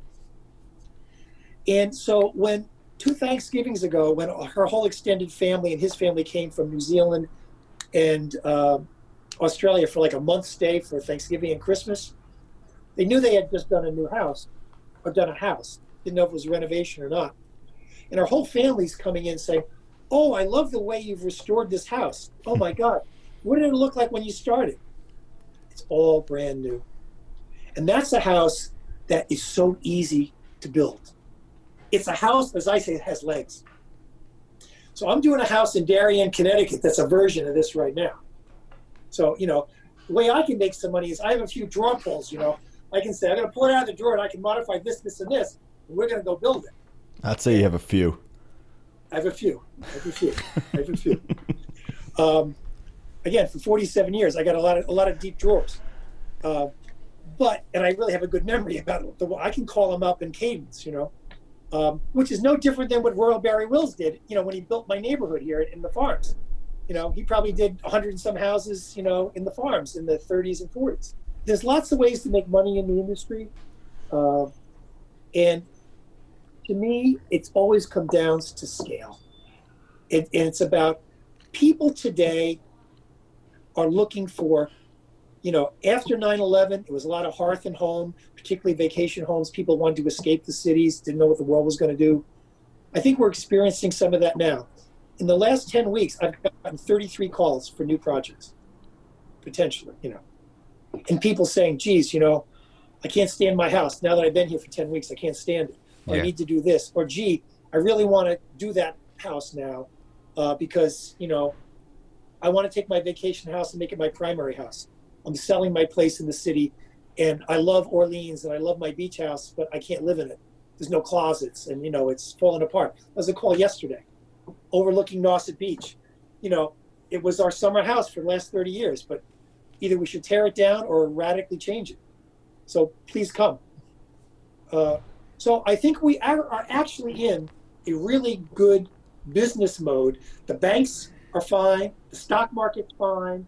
The economy generally, for what we do, I think is fine. And I think there's going to be this more pent-up demand. But I really think people are going to look for hearth and home, fit and finish, in a romance and intimacy and scale that the traditional spec house doesn't afford them. And I would like to say a little personality. Yes.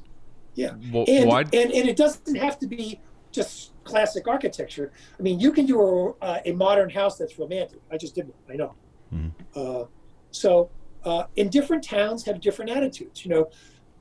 Doing a modern house in Newton or Brookline seems to be fine. Doing one in Wellesley is ridiculous. What's crazy though? Newton, like I did work in Newton 10 years ago. It's totally changed. Like driving down the street now in Newton, like I did one off of Newtonville Ave and I did one off of Evelyn. Yeah. And it's like, now it's modern houses everywhere. And that's what they want. It's crazy to me. I don't work in Newton, obviously. Go to LDA or something, but I don't work in Newton. There's certain towns I don't work in because they don't want what I do and I don't want what they want. So for me, I have like some really good niche markets now, like Chatham. The outgrowth of Chatham has been Orleans and Eastham. I've got a number of projects physically going on, either on the drawing boards or about to start construction there. Cohasset, another great market. Cohasset. Hingham has your name written all over it, just coming down Main Street. That's right. It's totally 100% you. And the fact, I just, for me, I was saying this to these guys, is that this is the first time in Cohasset doing a project, and I had no idea that it existed. Like that whole shoreline over there where Steve is, it's unbelievable over there. Yeah. Like you don't need a vacation house. Your main house is your vacation house. Yeah. And it's a beautiful little downtown with cute little shops, a couple cute restaurants. Feels a little like Concord. Yes. Like Concord Center. Yep. Only a little more intimate. Yep. And now that the commuter rail is there, even though it takes an hour, at least you get to South Station. Or you drive to Hingham and take the commuter boat. Take the boat, you can drink. It's not bad. The other market that I do well in is Osterville and Oyster Harbors. And I've done really, really well there and continue to do really well there. So those little markets, are good. Wellesley, obviously, I'm strong in. Concord, I do well in. Not as deep as, I have. Dover, I've done some nice things in Dover. Well, you're naming all my towns right now that I work in. I mean, those are all good. I'm doing something in Southborough just because I don't know why, but I am.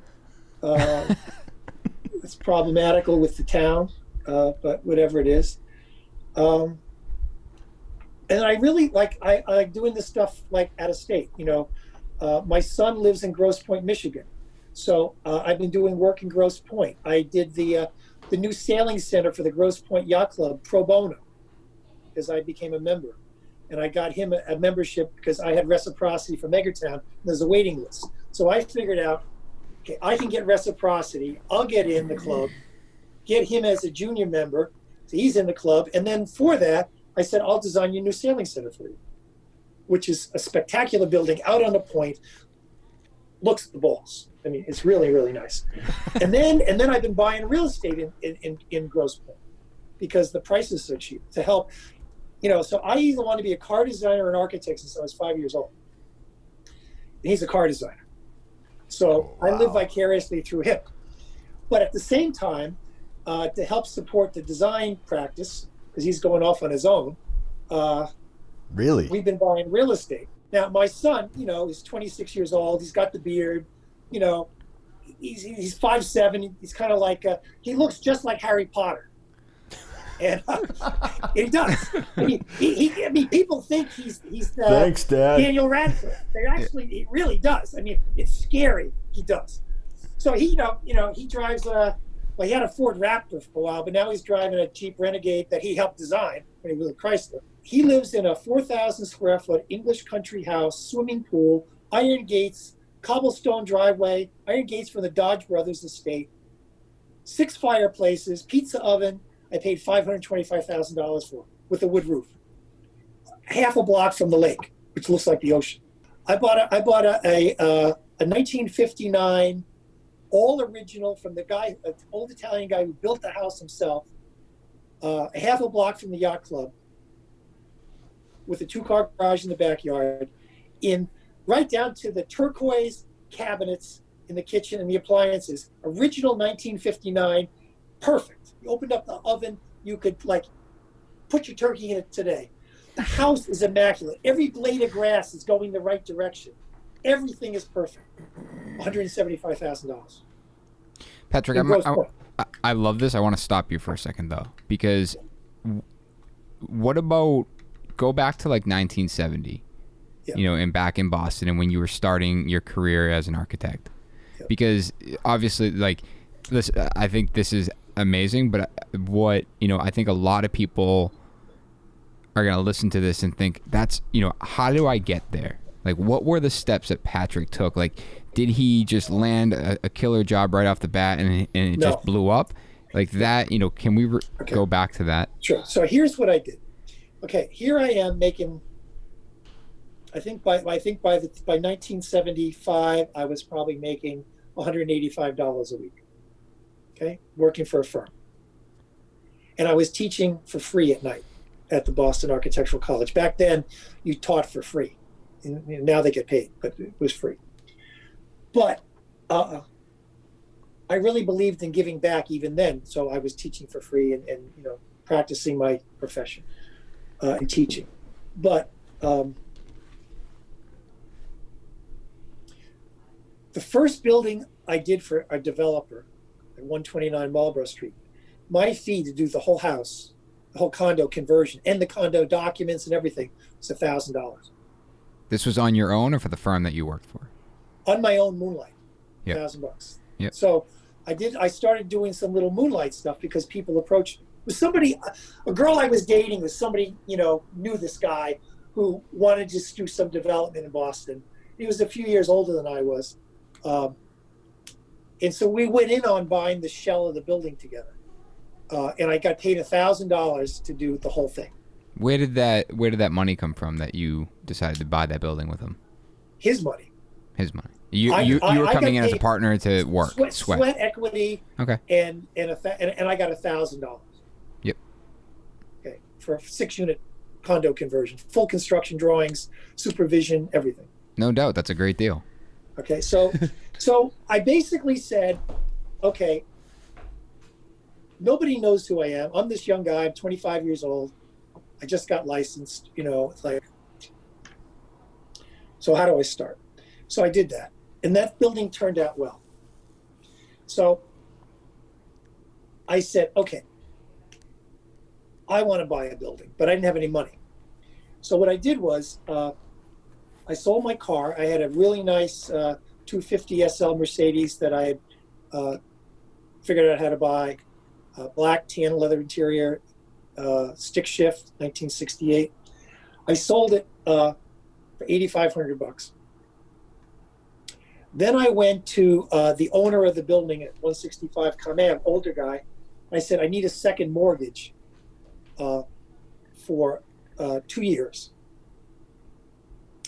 And he gave me a second mortgage of, I think, $25,000. And then I went to South Boston Savings Bank. It was the only bank that was going to lend money. It used to be redlining back then. So like, this was at Dartmouth Street. Usually would they go alphabetically, they'd lend, to Clarendon Street. And I was, another block over. So I go to this guy, Bill Connolly, in South Boston Savings Bank. Because I was told that from the broker that they'll lend money, So I go there, and with my name, he thinks I'm a Southie kid from Dorchester. And the first thing he says to me, what parish are you from? And I'm like, I just moved back here. I really haven't, I faked it. I don't know. Sure. And so he says, well, we want to help our Southie boys do well. So yeah, we'll give you the construction loan and the acquisition. So back then it was rent control. And the only way you could get rid of it was called vacancy decontrol. If people left on their own, you could then do something with it. So I took over the owner's apartment on the first floor, and he had just signed all these leases for the 8 other apartments, all to single professional women. And here I am, this single guy. So I had to charm my way through to get these girls to agree to move and find them other apartments to move to that might have been nicer than where they were living, so that I could vacate the building to convert it. And I lived in it during the construction, in the construction site, because there's no place to live. And when I'm taking down walls, I'm, temporary bathroom in the basement, that's what I would use. I took a leave of absence from my job to actually be the general contractor and the architect and the real estate broker and the developer. And so I bought it in 76. I bought it in 76, did the conversion, sold it during 77, and I made $200,000 in 1977 when I was making less than 20 grand a year as a salary.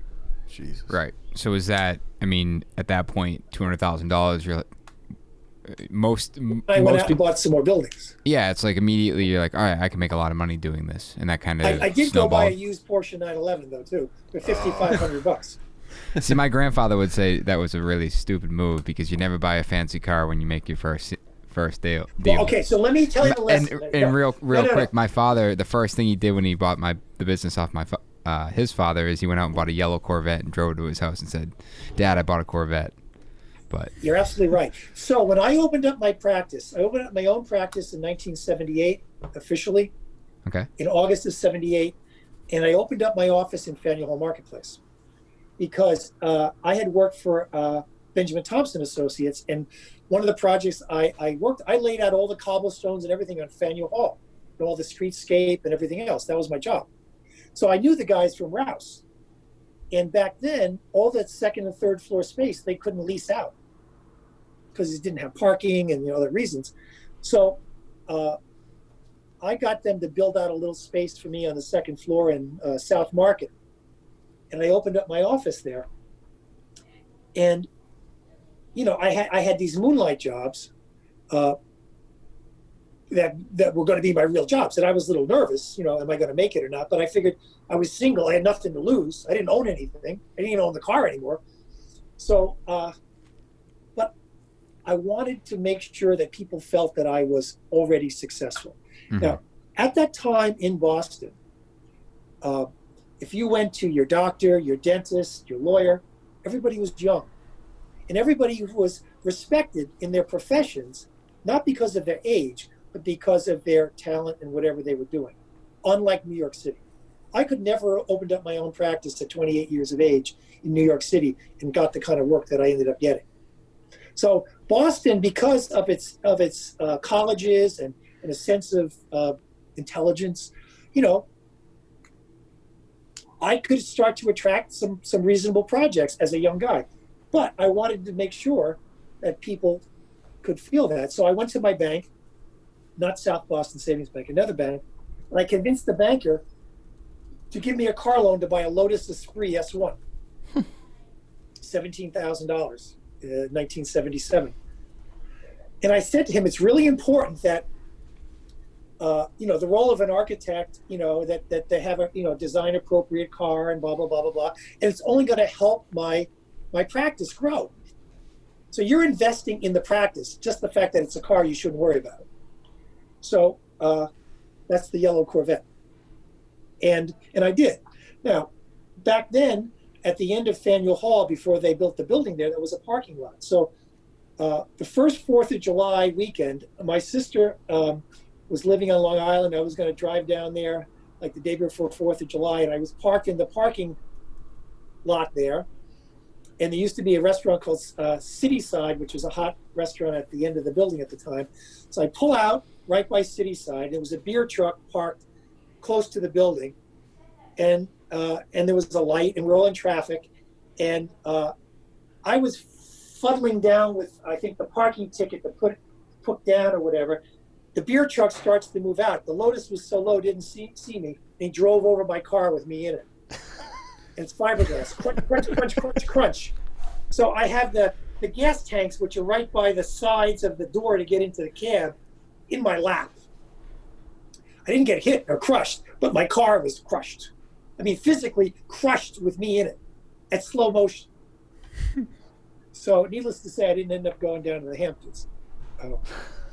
Well, I think it goes back to your earlier comment, and the question I asked is, do you think it's important to be in the social circle that you want to work for? And you went on to talk about, the economic circle, the town that you live in and things like that. But it is a conversation that comes up a lot, is that, what is that relationship between who you are in the economic status of your life or the social status of your life compared to the people that you want to work for?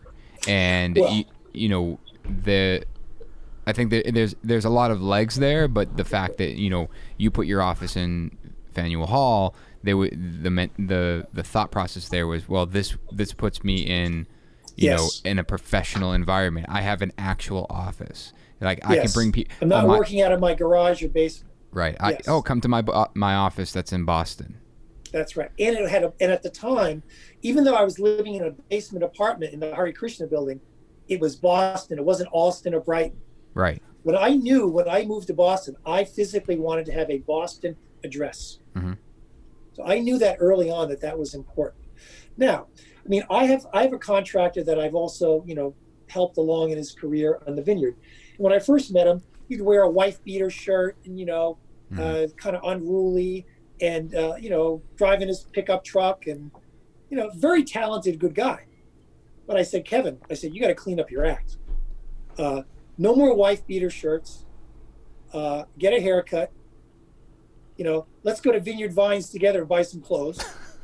And you need to have an office. And I said, if you do all those things, I can help you, because how do I present you as a new builder when I have other choices of builders that are much more presentable? And I said, you got to speak the King's English a little bit. Stop dropping the R's, and let me help you help yourself. And, and that was about 20 years ago. And he has done, and he continues to do very well, with me. I have another guy who I have made a multi-millionaire, who I did the $23 million house for him, and his house in St. John's and a few other things. Here's a guy that when I met him was working out of the pickup truck, guy from Queens, New York, 2 years younger than I am, doing decks and dormer additions. And he was doing a garage across the street from me in Edgartown on Main Street. And he was working out of his Suburban. That was him in the Suburban.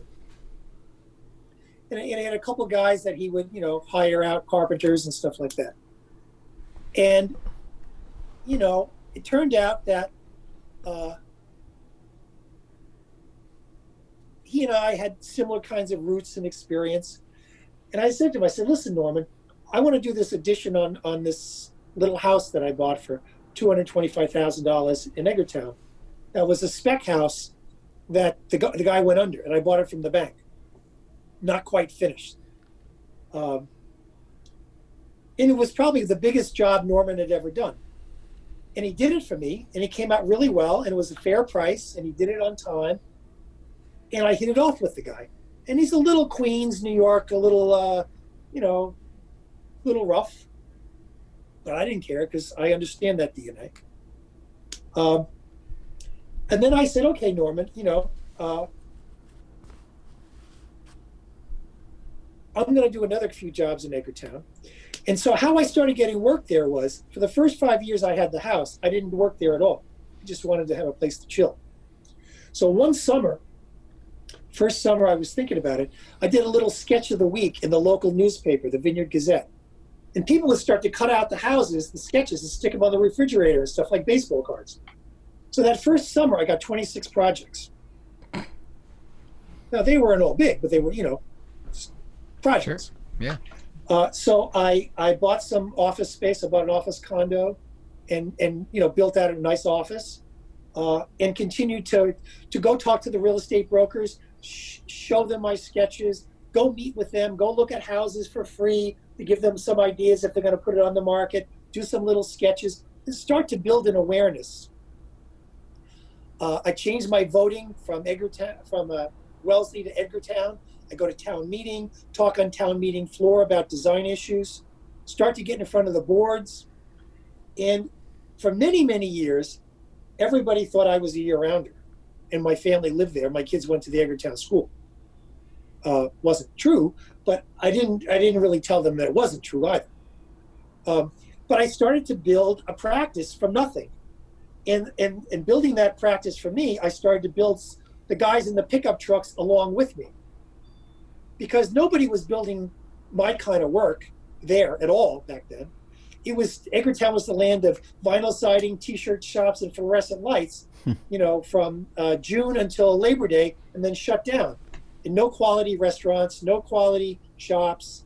It was a town falling in disrepair. But that had all these 350-year-old houses that were a mess.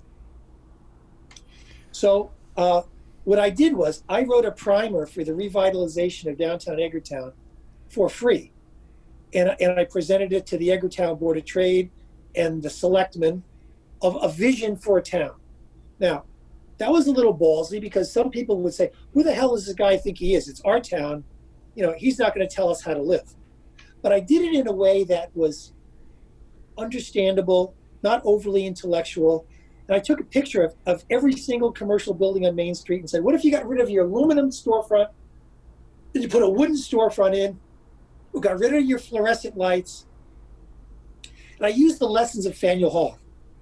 So I wrote a design criteria, which I wrote for Faneuil Hall when I was with Ben Thompson. I wrote for Edgartown. But you know what's crazy? Facade by facade basis. Is that people won't think that if it's beautiful. Like everything you said that you were worried about them having that, first reaction to. But if you put something respectful and beautiful out, they will just... You're right. So now what's happened is now we have the flowers hanging from the lights. We have the brick sidewalks. We have the storefronts done over. And I said to the guys, to the landlords who own the buildings, I said, look, if you do this, you're going to get more rent. And you're going to attract a better clientele who's willing to pay more rent, not the seasonal T-shirt shop that's in there for 3 months. You can get a national brand. You can get Vineyard some Vines. of the fancy Williams stores, stuff like that.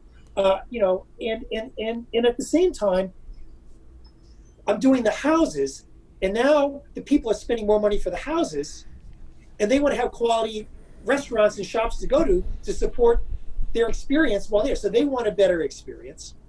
So you take the residential component, you take the commercial component, then you take the inns and how to upgrade those to be more boutique inns instead of little shitholes.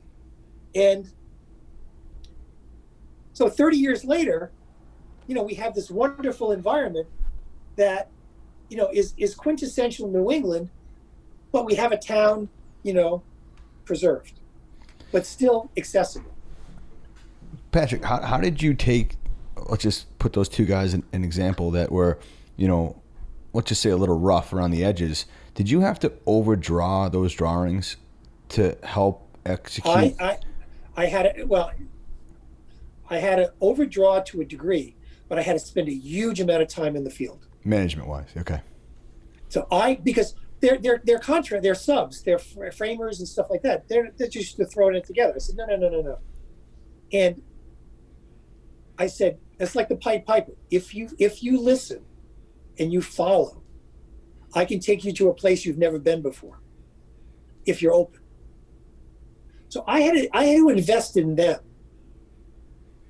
in a significant way for them to be able to better themselves. And there's at least 6 builders just in Edgartown alone that first of all, my friends now, but I've also made them significant amount of money, and they've learned to create in my likeness what I do. But at the same time, they've created their own brand based on what you've designed. That's right. Like I can name the Chelsea Group, whatever it is. Sweeney. Jack Sullivan's a perfect example. Okay, and then Jack Whitler, Sullivan. Doug Whitlett. Those are 2 of the same guys. Yep. Those are they're non-island, but those are the same environments. So Jack Sullivan, okay, his son went to Wellesley High School with my daughter Taylor.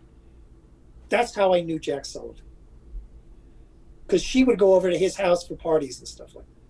So Jack was your small addition guy. And, I took a chance on him because my daughter liked his son. It's as simple as that. So I said, okay, Jack, so I've got a couple projects. Let's see how you do. I did a job with him on Allen Road. And this is when I was still drinking. And he hired a framer to do this whole brick carriage house wing from South Boston, an Irish guy, an Irish national guy. And I go to the site, and the dormers were all wrong. They were sitting on top of the roof. They weren't dropped into the face. Just the drawings were totally clear, not even close. And I said to Jack, this is really wrong. We need to meet, like 5:30, 6 o'clock, have this framer guy, who I'd never met, over here. And he was challenging and rough, and kind of a chip on his shoulder. And he says, I'm not changing it. This is the way it is. Take it or leave it, type thing. And then he went on a little bit further. So I went New York 101 times 10. And I can't say on this what I said, but I will tell you. And I said, listen, Chief, I'm telling you right now, if you don't take these dormers off, I'm taking them off. And you will never be on this job site again. And I said, Jack, you get rid of this guy and you frame it correctly. And this is the first big job I was doing with Jack. He said, I want you to learn from this lesson. You build according to the plans and specs. If you have questions or concerns, give me a call. I'll be there in a heartbeat. I live around the corner almost. So let's do it right once the first time. And Jack, you need to follow through. You need to make sure you're on top of these guys. You don't go disappear and just think the framer's just going to do it and then you'll move in later with your guys to do the finish. No, you need to be accountable and responsible. And that was the one and only time I ever had a discourse with Jack and his people. And since that time, they've done a lot of really nice projects for us and continue to do really nice projects for us. So that was the Jack story. That's great. Doug Whitler and his group, particularly when his brother was alive, I would call them the golden retrievers of builders. Mellow, slow, pedantic, but like the turtle, gets it done, but at their pace and their schedule. No Saturdays, 8:30, 11:30 coffee break, 3:30 they're done. One or two builds a year. That's it. Right. And both guys grew up in Wellesley. one guy had a degree in historic preservation. The other guy, boat builder, good carpenter, fabulous carpenter. And the guys in their crew are rather like this, kind of slow and thoughtful, but, spoke well and, intellectual of sorts and liked architecture and could speak the language of architecture. Just don't ask them to move too quickly. You know what's crazy though is all those companies have changed and have morphed into more of this PM management company. Yes. What's that been like to watch that kind of evolution of these guys that were more maybe swinging the hammer to now seeing these teams develop? Does it concern you, or is it the way it should be? There's more control. Well, I prefer having the hands-on owner contractor. Doesn't have to swing the hammer, but is more active on the job site. Not like maybe goes by every couple of days or something, but is at least on the job site twice during the day. Mm-hmm. I think that's important because a lot can slip through the cracks quickly at certain stages. Framing is one, and I want the guys who are looking at the framing to see the finish. That's the other thing. You hire a framing sub. His job is to get in and out as quick as possible. That's how he makes his money. And if you don't have someone watching the framer, making sure that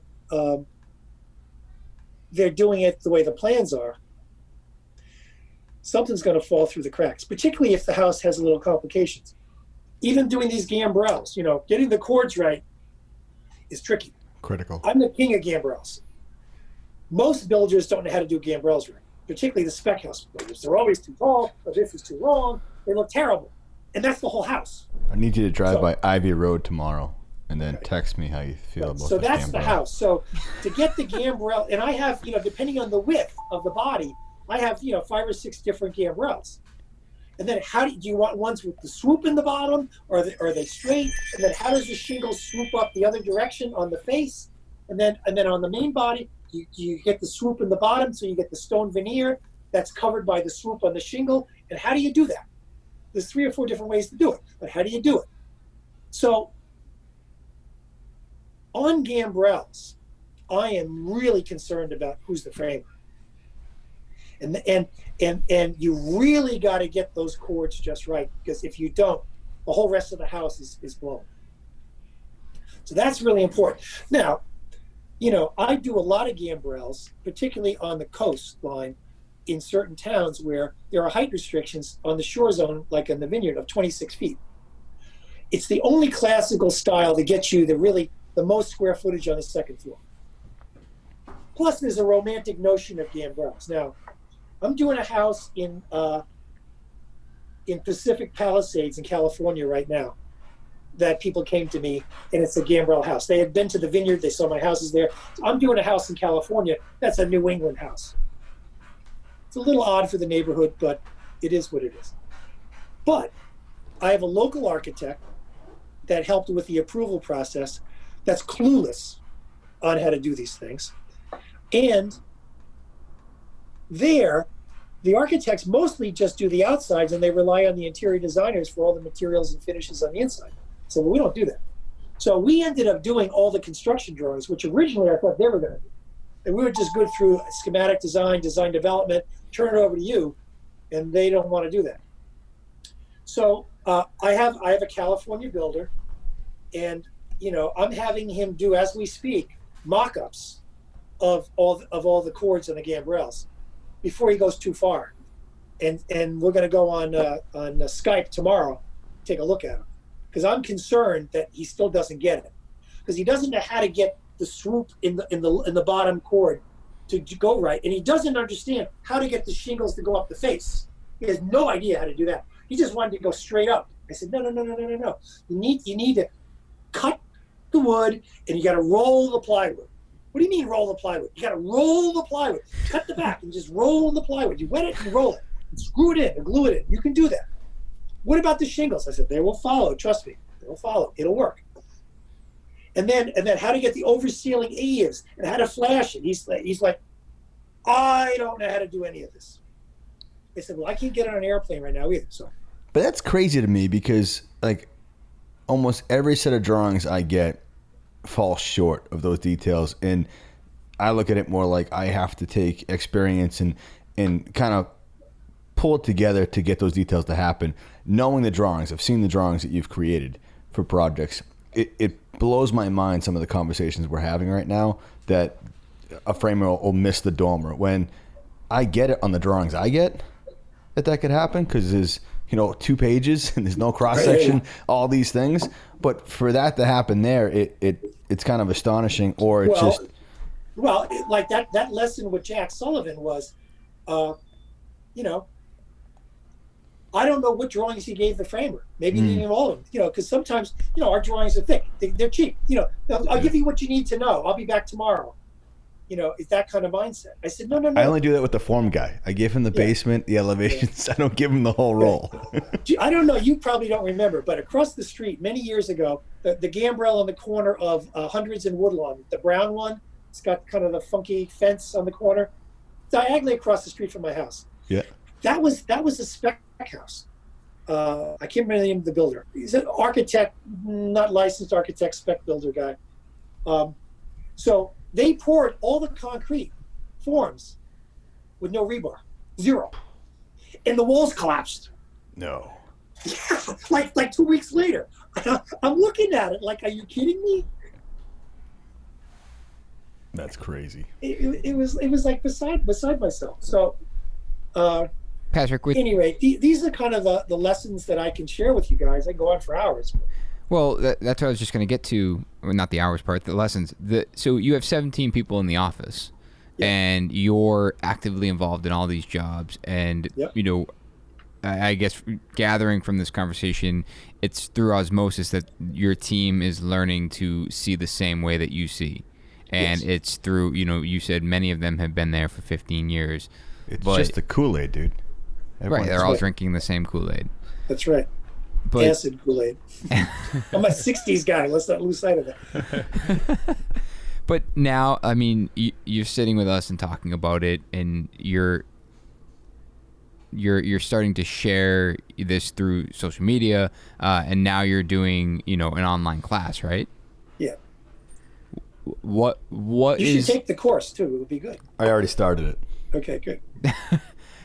What made you want to do that? Was it for the greater good, like you've said? Yes. So I keep telling you guys about, giving back, not only to the communities that you work and live in, but also to your profession. And I did the book for a lot of the same reasons, because the book wasn't really so much about me, but it was an approach that I thought other architects could learn from, and people in general, to understand why my houses seem so timeless and romantic and special and unique, and why they're desirable. I mean, the book went number 1 on Amazon on regional architecture. The first 2 weeks it came out. There it is. And it's in its 5th printing right now. It's like unheard of. And people tell me, I mean, this past, I guess 11 weeks now, people have been calling up and they say, well, I have your book right next to my bed. Forget about the coffee table. And, I go through it every single night. So the book was like that. And then I said, with this whole presence on social media and Instagram, I think there's a bigger lesson that I could share with people in general, other architects, and it was an outgrowth of the book, but how to do it in a way that really teaches, how to do what I do, not just as an architect, but how to brand a business, and how to. I mean, it's all the trade secrets that I've learned over all these years. I want to share it with other people. I'm not going to be here forever, although I'm not leaving anytime soon, I hope. But, it's another way of giving back to the profession. So I'm on the advisory board of the architecture school where I went, Syracuse University. And one of the things that I think is missing in architecture education is the things I learned along the way on my own. Like, zoning, you got to learn zoning. You need to know construction law. You need to know about errors and omissions. Let's not lose sight of that. I've been sued a few times in the past. I won every time, but nevertheless, because I have insurance. If you have insurance, particularly when I did condominiums, third party, slip and fall, things like that, that's where architects get sued doing condominium work. Or the association, the developer, is a shell, he's gone. Now the facade's leaking. Well, who's standing and who's got insurance within the 7 years? The architect. Oh, bingo, sue the architect. But at any rate, in architecture school, in my time, you never knew anything about zoning. You never really knew about construction law. You never understood about presentation skills and people skills and how to interface with people. So, I do lectures and talks at the architecture school about, the practice of architecture and how to sell an idea, which is really what architecture school is all about. Go to all your critiques and your design review. You're learning how to sell an idea. And my son and I share that experience in car design school, transportation design. It's the same process. So at the College of Creative Studies, where he went, I became very friendly with a number of the teachers there. And Ralph Gilles, who's head of Chrysler Design, he's on the board there. And he and I become good friends. And so we always talk about the design process. So I've done a talk at Porsche 3 times now on the road to iconic design, where we talk about the evolution of design in car design and how it parallels architecture, and what are the timeless architectural designs and what are the timeless car designs, and what do they have in common about line and form and scale and proportion, and what was society like at the time that those designs came out, or what were the colors like? What was it like? I mean, since I'm old, I grew up in the 50s. So when the 1955 Thunderbird came out, I was 5 years old. And I went to the Ford dealer in Levittown with my father. And looking at those turquoise colors and modern furniture, Scandinavian furniture, became in vogue, even in Levittown in the 50s. And you look about fashion design of the 50s, and you look about advertising. Think about all those early Volkswagen ads. You guys are too young to know, but look up, Doyle, Dane and Bernbach, the advertising firm that did all of those Volkswagen ads. They're timeless. They're unbelievable, and they sold a product. So how do you sell a product? How do you sell a car design? How do you sell an architectural product? And what is it? Or you as a construction company, how do you sell your product? What makes your business different than the next guy? Is it hands-on? Is it your portfolio projects that tell a story of your sensitivity to a certain style? Or, I've done, if you said, I've done, I'll make it up for you guys. If you've done 50 spec houses, but they all don't look like spec houses, well, that might be a good thing. If someone asked you, Patrick, what is the one thing that makes you different from any other architect, what would you answer? I'd say I do non-ego driven architecture, and I don't have a particular style. And for me, it's all about the greater good, and it's about scale. Zoning dictates design, but at the same time, scale is more important. I think that's also, the way you answer that is a huge conversation starter, because I think people would argue that you do have a style, but it's you talk about modern and how you just did a modern one, and it has romance, where that conversation between you and whoever may have asked that could go on to getting into the nitty gritty, that it's not a style, it's that they're all romantic, or they all have the same romance. It's a signature. Well, they have a timelessness about themselves. Right. Yeah. And I think I mean, my house here, is 1936 Royal Barry Wills. In the original middle part of the house, I have the drawings. It was designed for Mr. and Mrs. Miles Standish and maid, 1936. So when I did all the additions on the house and even the other new construction, I said, if Royal Barry Wills was given the bigger program, what would he have done? Not what I would have done from scratch, but what would he have done? And I also celebrated the hierarchy of the original cottage. Everything else had to be secondary to that. Now, my living room ceiling is 7'2" tall in the original part of the house. So I didn't want to do the whole house at 7'2". What I would do is I would step the floors down, but that the window heights and all the trim heights all match the same on the outside. And then like the breakfast room where the dormers are, there's no floor. So that's a 1.5 story space with a nice stone fireplace that's a 1.5 story. But from the outside, it looks cottagey and secondary to the main house. And when I did the carriage house, I matched the same stone from the same quarry in Quincy, 1936, with the purples and everything else. And I had the masons spend 6 different samples of the mortar and the jointing and the stone to make it perfect. Then 4 years later, when I did the barn, I had to match it again. I had the same journey I went through to get the stone just right. And the siding, the swirl siding, it's still made in Quebec in Canada. So I have to go to Canada to get the siding. And I bought a lot of it extra because I keep getting rot. I keep fixing. The past week, I've been fixing things. If you notice, I've been painting the house all over again. We call it chase and rot. Yeah. Chase and rot. Yes. I did that in this the world porch. of AZAC follows right in. So that's what people know they're my houses, but it's not because I have like one signature window. Sure. Like if you talk about like I don't want to use the names, other architects, for many years, they would just do the same goddamn window. I don't care where the house is, and it would be this stupid round window over the front door. And it's a Wellesley architect, so you can figure it out in a millisecond. But the point is, they all looked from 1986 stupid. Even then they were stupid, and they haven't aged well, and they look ridiculous. So, that's not helping the neighborhood. That's not helping an established environment. It's about them. But it's also not respecting. It's not respecting the neighborhood. It's not respecting architecture.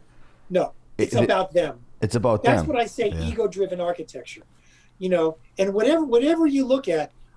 There's some architects that I really happen to like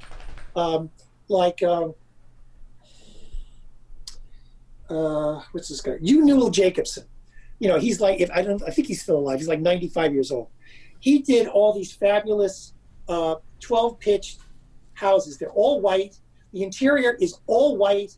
He does the same simple bookcase. They're identical, and they're his monopoly houses.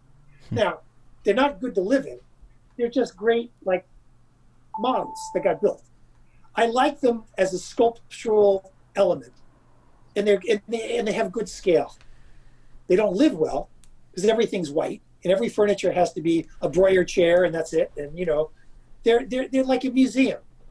You don't really live in it as a family, and everything's white on white on white on white on white, and all the trim boards are flush. Even on the outside, there's no eaves. So there's this funny detail he's done where there's an internal gutter as the roof comes down that drops behind it, which is fraught with problems in terms of snow and weather and freeze and thaw and everything else. So the houses sometimes fall apart. But he was known for that. When I was in architecture school, I appreciated the sculptural nature of what he did and the fact that the houses weren't flat roofed houses, they had a roof. So for me, a house should have a roof. And I happen to like 10 and 12 pitch roofs because I think they're more romantic versus, roofs that are like this. I like them like this. Now, the problem is, think about spec houses. You do this, well, then your second floor gets to be problematic. So then your broker friends say, well, we need a full height second floor. Now you've got a first floor that's really tall because you didn't sink the joists in. Now you got a second floor that's 8 feet to the face. Now you got to put a roof on. Now all of a sudden you have a 35-foot box. You must Now, hate you must hate driving around Wellesley because now everyone is trying to use gambrel because it's get you that shorter roof line. And right. And it also has to do with T-lag and how you calculate T-lag. And every one of them's awful. That's why I say zoning dictates design. We're not on the coast, We're not on the shore. It must be frustrating because like for us, we can't build them all, and you can't design them all. So like, how do you step away from that? Well, I'm very protective of my immediate neighborhood and the farms. And if somebody thinks they can't afford me, I'll make sure they can afford me. And I'll do whatever I need to do, in quote, to protect my home turf.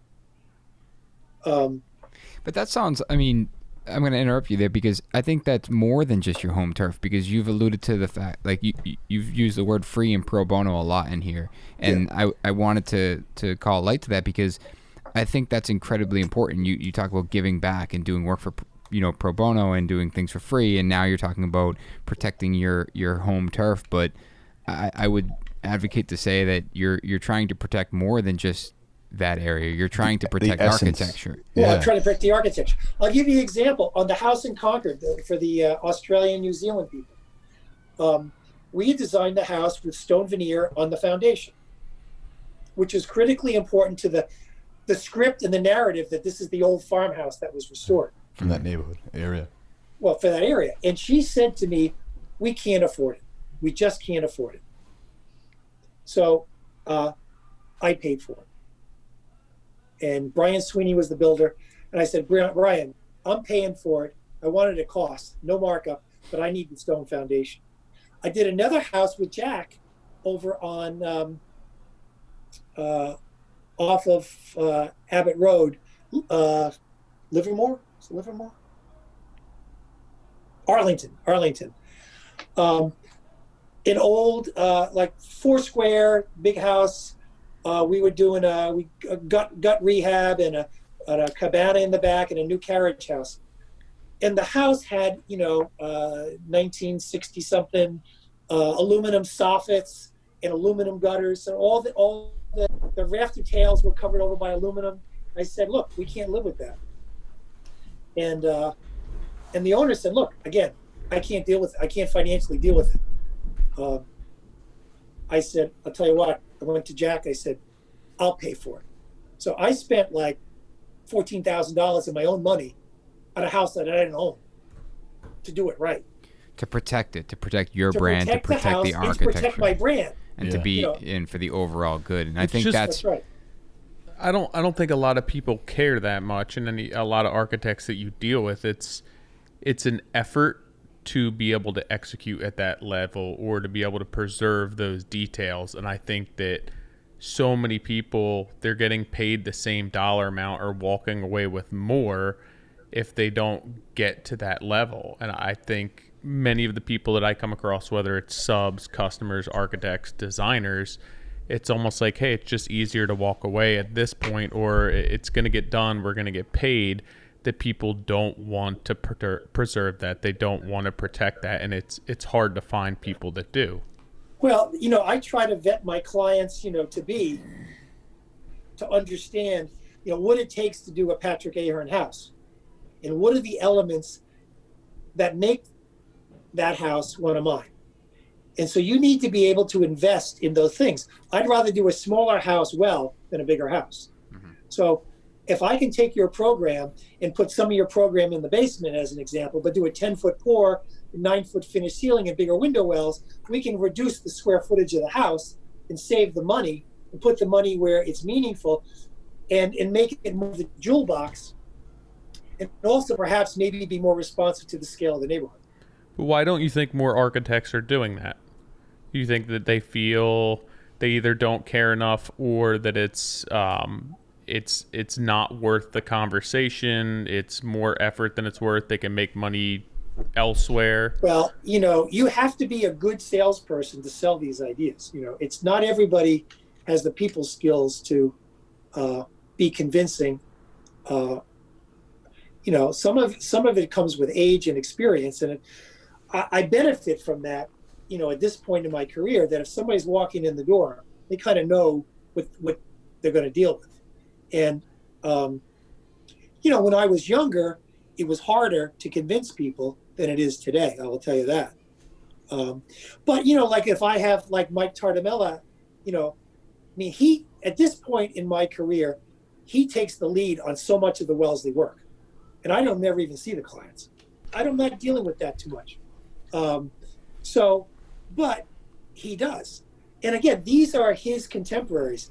These are the same families he sees on the soccer game, or in the parent-teacher meetings, or on the golf course, or the Italian American Club, or whatever it may be. I said, Mike, this is your generation. This is your marketplace. And I'm moving on to focus on some of the more international work and some of the places and other places that I, at my age, want to experience. I've kind of passed that baton over to him to a degree. But it makes you step up and be accountable, because if you're going to be a contractor that doesn't live amongst those people and your clients, you can easily escape that.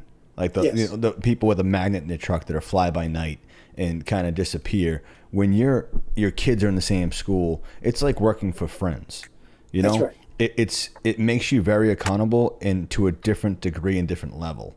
And I think that's part of it. But Tyler, to go back one step of, Patrick paying for these little items, I think a lot of architects use the budget as an out, meaning, all right, well, it's not in budget. It's not in this. We could do that as builders too and go, they don't have that detail. They can't do this insulation. And yet that house will never have the opportunity to have this put back in later. Like so here's the other thing. Here's the other thing that I do is, at the end of schematic design or design development, I'll make my fee a fixed fee. So if I walk on the job site and I say, I want 2 more beams in the ceiling of the family room, or gee, I want that wainscoting in the hallway to go full height now, not just at 42 inches, because the scale is going to be right. It's not because my fee changes. So I put my money where my mouth is. And fortunately, I've been successful enough financially because of a lot of, real estate and other things, that I can afford to put the check down and pay for that proper gutter. And I'm willing to do it, where others may not be able to do that. But the other now, thing I want to... If you look back at that house, you don't have to go, hey, as a person and a person that loves the architecture, you don't have to go, hey, when you look at the house, don't look at the foundation. That flare was supposed to have that veneer, but we just couldn't do it at the time. I don't want to make the excuses. Yeah, you don't have to now. Excuses. It's perfect. I mean, the other thing that I get concerned about, and with all due respect to the spec house component, is when you have a spec builder who just does spec houses try to enter into the custom home market. That's usually fraught with nightmares, from the GC to the subs. Did this house on Ravine Road for us. And I told the client he was not the right builder, and so did Mike. And I had wanted Sweeney to do the job. And the client didn't listen, hired the spec builder, and it was a disaster. All during construction.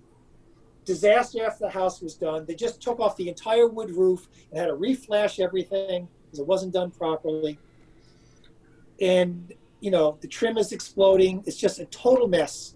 And here's a guy that has some financial horsepower behind him, of fair amount, and is marketing him, as a custom home builder, and he's really not. And that's a problem. That's a problem for the end user, and it's a problem for the good builder that also happens to do some spec houses. I usually try to tell clients, don't even consider, if someone is a purely spec builder, it's probably not the right matchup for our kind of work. That's fair. Anything else, class? Well, I mean, I feel like I wanted to touch upon Levittown, because this is the second time we've talked about it in this podcast. We had Brent Hull, who's like an historian of classical moldings. Yeah. And he talked about it where it was like, how did he put it? It was the first pattern house. Right. Oh, okay. Pattern house, which I do have to say, I do think this is your old school pattern book that master builders used to have. You've created this timeless book that people can then pull inspiration from. Right. So that house on the cover, I designed 25 years ago. So just as an example. It's timeless. And you know who was the general contractor on that house? Me. So I was the architect and the general contractor. Not because I wanted to, I just ended up getting stuck with it. So a completely planned spec town was the inspiration for you to become one of the most iconic architects today. Yeah. So here's the lessons of Levittown. And I did my master's thesis on Levittown from an architectural and sociological perspective. So not only did I live in it, but I really have studied it. And my daughter, who went to NYU in documentary photography and got a master's degree in photojournalism, she went back to Levittown and did a whole photographic essay and interviewed people and everything, 50 years later. So Levittown is close to my heart in lots of ways. But so here's the story of Levittown. 17,556 houses built from 1946 to 1951 on the potato fields. It was the first production housing community ever built in the, Model T production Henry Ford mode. Everything was pre-cut, delivered to site. The houses didn't have basements. They were slab on grade with radiant heat in the slab. Septic was like a septic tank in the front of the house. It's the same floor plan. There were two models, but really the same floor plan, and 4 different facades. And they were numbered 1, 2, 3, or 4 on the ranch houses. But each house was designed to expand. There were dormers upstairs, windows in place.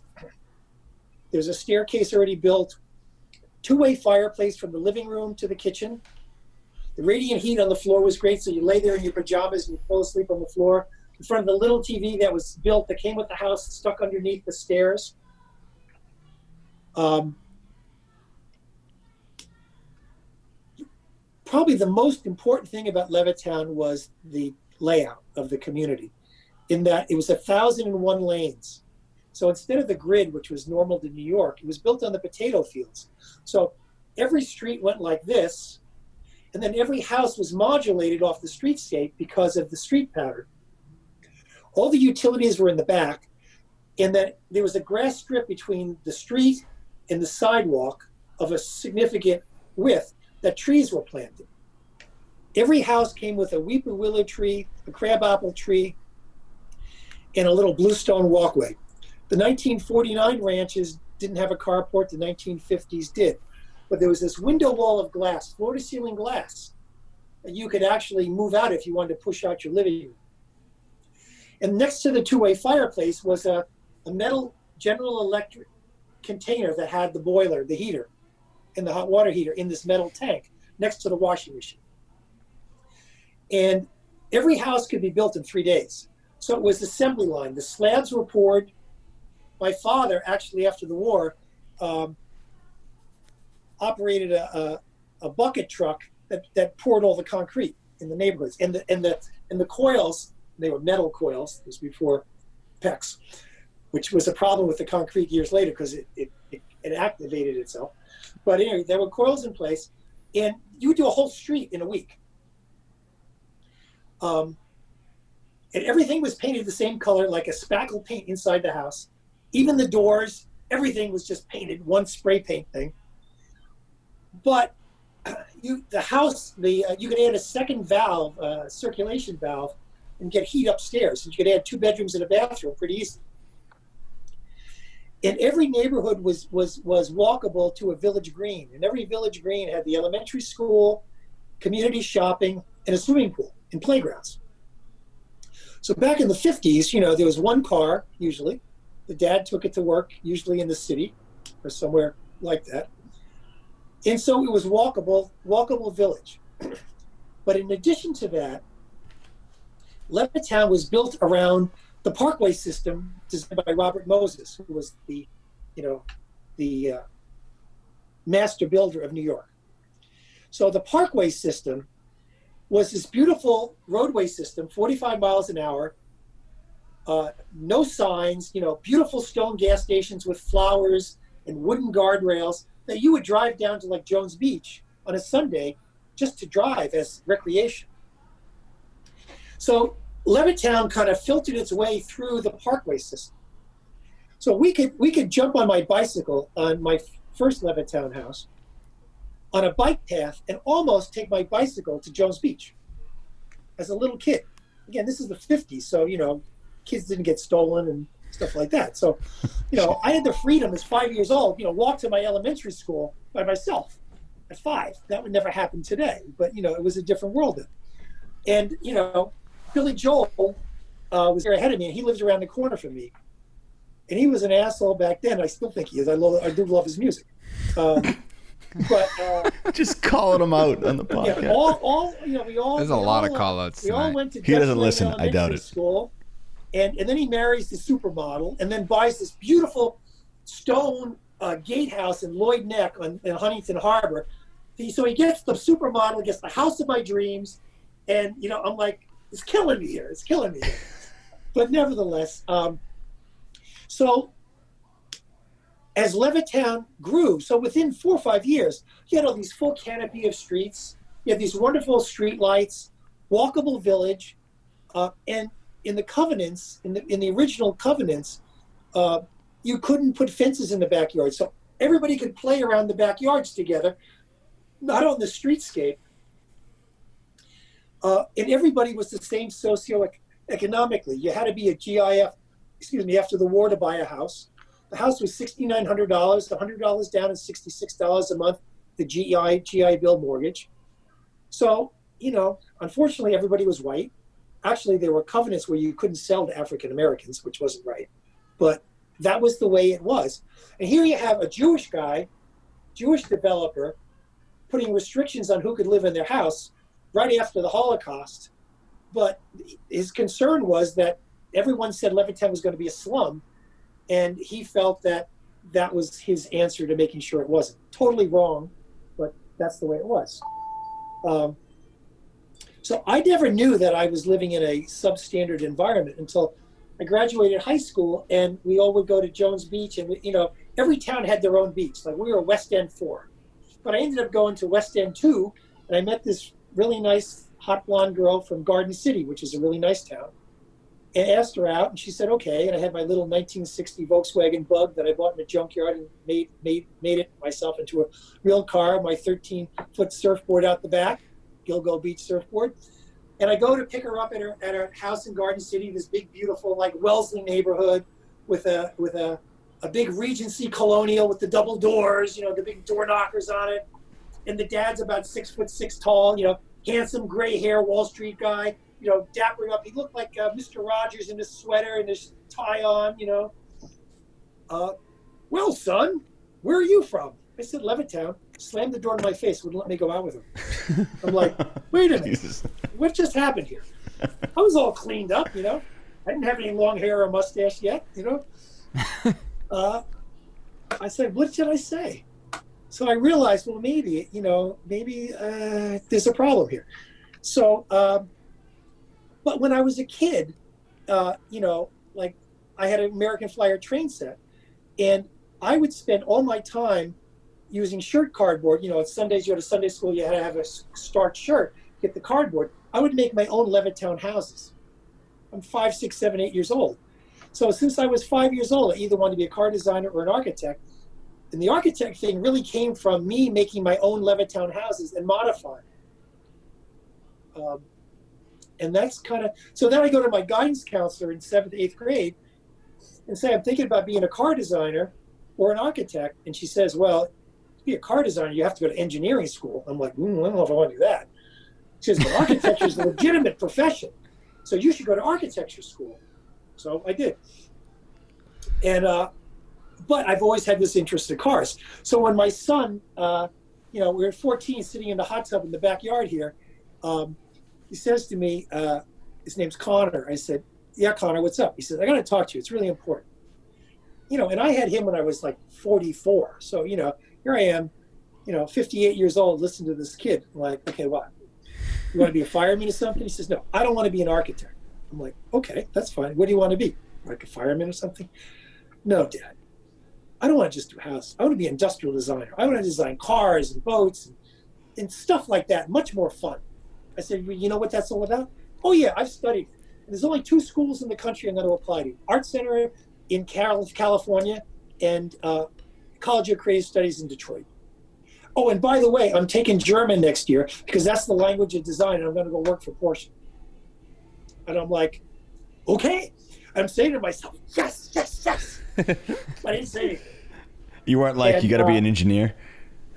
Well, no, Your you don't. counselor. But that was the mistake. So like instead of taking like engineering courses, he takes like ergonomics. Yeah. So like, how to design seats and people skills. So instead of like architecture school, I'm taking reinforced concrete design and statics, and strength of materials, and calculus 1 and calculus 2. He's taking ergonomics, and he's taking stuff like that that's applicable. I'm like, shit, the first 2 years of architecture school, I almost flunked out because it was all engineering. I hated it. We didn't have one studio the first 2 years in my time. Now it's very different. So it was like strength of materials 1, strength of materials 2, statics, calculus 1, calculus 2, physics 1, physics 2, and your elective, surveying. Well, okay. So I learned how to survey, and that paid me well, in summer jobs. So that was the one thing the first 2 years I learned. So after my second year, I elevated from rodman to surveyor, and then I ended up being a party chief and laying out like all the extension of the Long Island Expressway, the 1 and 2 degree curves and everything else. So I actually learned how to be a good surveyor. And those are before laser transits and things. Those are the old ones where you had to flip them upside down and turn them around and all the other stuff. But Levittown taught me about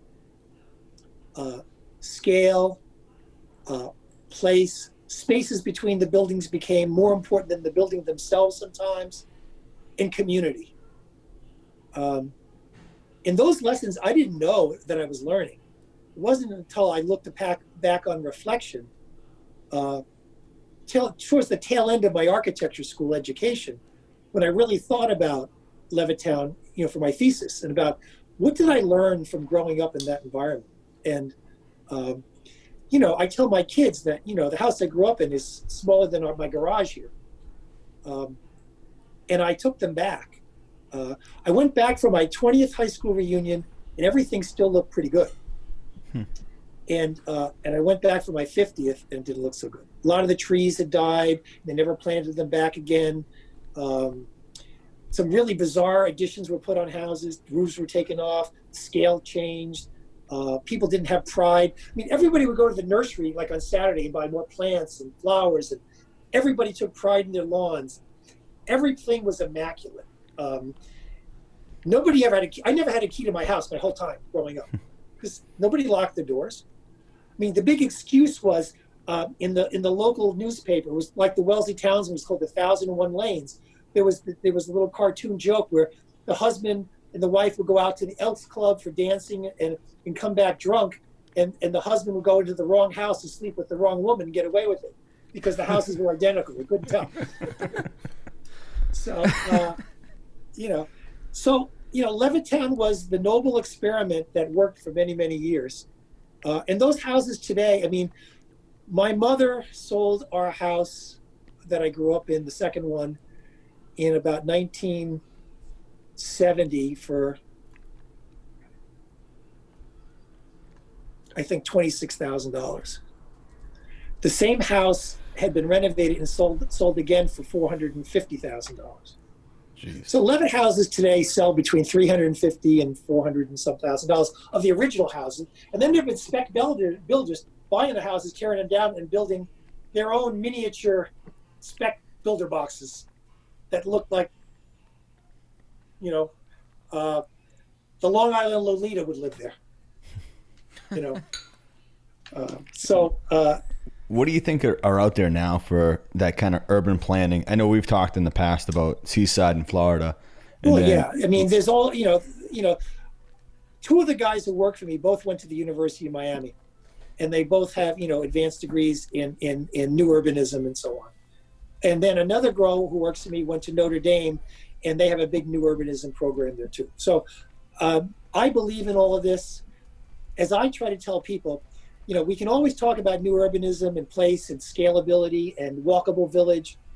Well, Edgartown's a 350-year-old village. That's the real place. Mm-hmm. And it's the real deal. So the same lessons of new urbanism have already existed in New England vernacular architecture and town planning for many, many years. It's just been picked up again that it's in vogue. But it also creates social interaction. I mean, do you know how many times when I was on the planning board in Wellesley, I wanted to change the zoning code to allow people to convert their garages to an apartment above, or convert an apartment in the back of the house for the parents to live in, or the daughter coming home from school who wants to be the school teacher and live in Wellesley. People thought I was out of my mind, that, oh my God, our real estate values are going to go down. We're a single family house community. You're destroying our town. How could you even suggest these terrible things?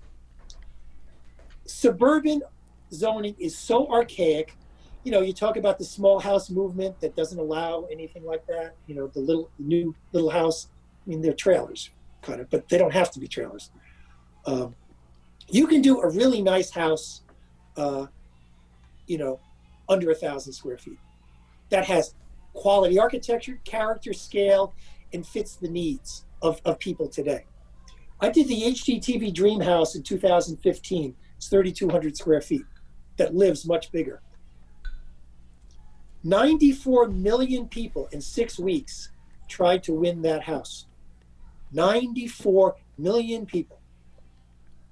And it's the first time in the history of HGTV and since that they've ever featured a role of an architect in a dream house. They came to me in early 2015 in March, and they wanted to do a house in Martha's Vineyard. And they said, well, we understand you're kind of the go-to architect, blah, blah, blah, blah, blah. And we want to have a house ready for September of 15. I said, well, do you have any land? No. Do you have a builder? No. Do you have an architect? No. Do you have a budget? Kind of. I like what? Sounds like every client. Right, like $1 million, right? Like $1 million. So I said, okay. I don't believe in HGTV. There's always smoke and mirrors. There's never a real budget. There's never a real builder. Never an architect at all. And there are all these personalities that miraculously create these things with the illusion that, oh, you could do your whole house over for $100,000. And every single show is based on a falsehood. And there's never a building permit, or there's never anything about talk about zoning. And it's all bullshit. And I find it, doing a total disservice to my profession. So I'm really not interested. But I do have a lot, and I could do a design, and I could get it done in time, if, for the first time in the history of shelter television and your network scripts, that you feature the role of the architect. It's not about me personally, it's about my profession. And if you do that, and we put it in the contract, I can make this happen for you. So I did. They did, reluctantly. So then I had the attorney down in Tennessee try to rewrite the agreement and write me out of the deal. I said, no, it's not happening, because I don't need the work and I don't need the notoriety. I've already done enough television on my own between Plum TV and other stuff, So that's the attraction. They try to get the architect to do it for free because they're going to get, television time. I said, I'm not impressed. I don't need it. So we filmed it all during construction. I got the builder to do it. I put up the land. I made a deal with them where I would get interest on the money, on the value of the land. I get a put where I could buy it back if the person doesn't buy it. I structured my own real estate deal with them, which was unheard of to them either. But I said, you want it? We'll do it. So we worked 7 days a week. I got one of my builders that I knew to sign up for the deal. We filmed it all together. They brought in a couple of their production teams when we filmed and so on. And I did a lot of B-roll. Turned over the house August 15th.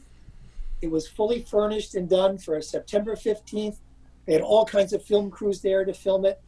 And it went live for the auction thing in November. And then in January, they announced the winner. So come January, we was all sitting around the house here waiting for the big reveal of who wins the house. And it's, I think it was like a 1 hour special for HGTV. And I'm like, okay, I got my whole family there. This is going to be good. You're going to see, me in action and how it all works. Well, they cut out about 75% of what we had filmed. And then they had a voiceover guy say all my words, like a personality type that refilmed it after me. I went ballistic. This goes back to my New York DNA times 1,000. And I have some very good real estate and architectural lawyers. I had a 20-page, lawsuit to be served on them on Tuesday. And, violation of contract and this and that and defamation of character, and you could go on and on and on and on and on. So they immediately said, we'll make it right. So they filmed a whole nother segment, a half-hour show on a day of the life and followed me around and everything else. And they refilmed and re-put the B-roll back into the show, and they aired it on a bunch of other of their networks and things like that. But the lesson was, I told them, good architecture sells. And so the 94 million people, never before in the history or after has HGTV ever had that many people try to win the house. So the woman who won the house couldn't afford, she's from Alabama, couldn't afford the taxes on it.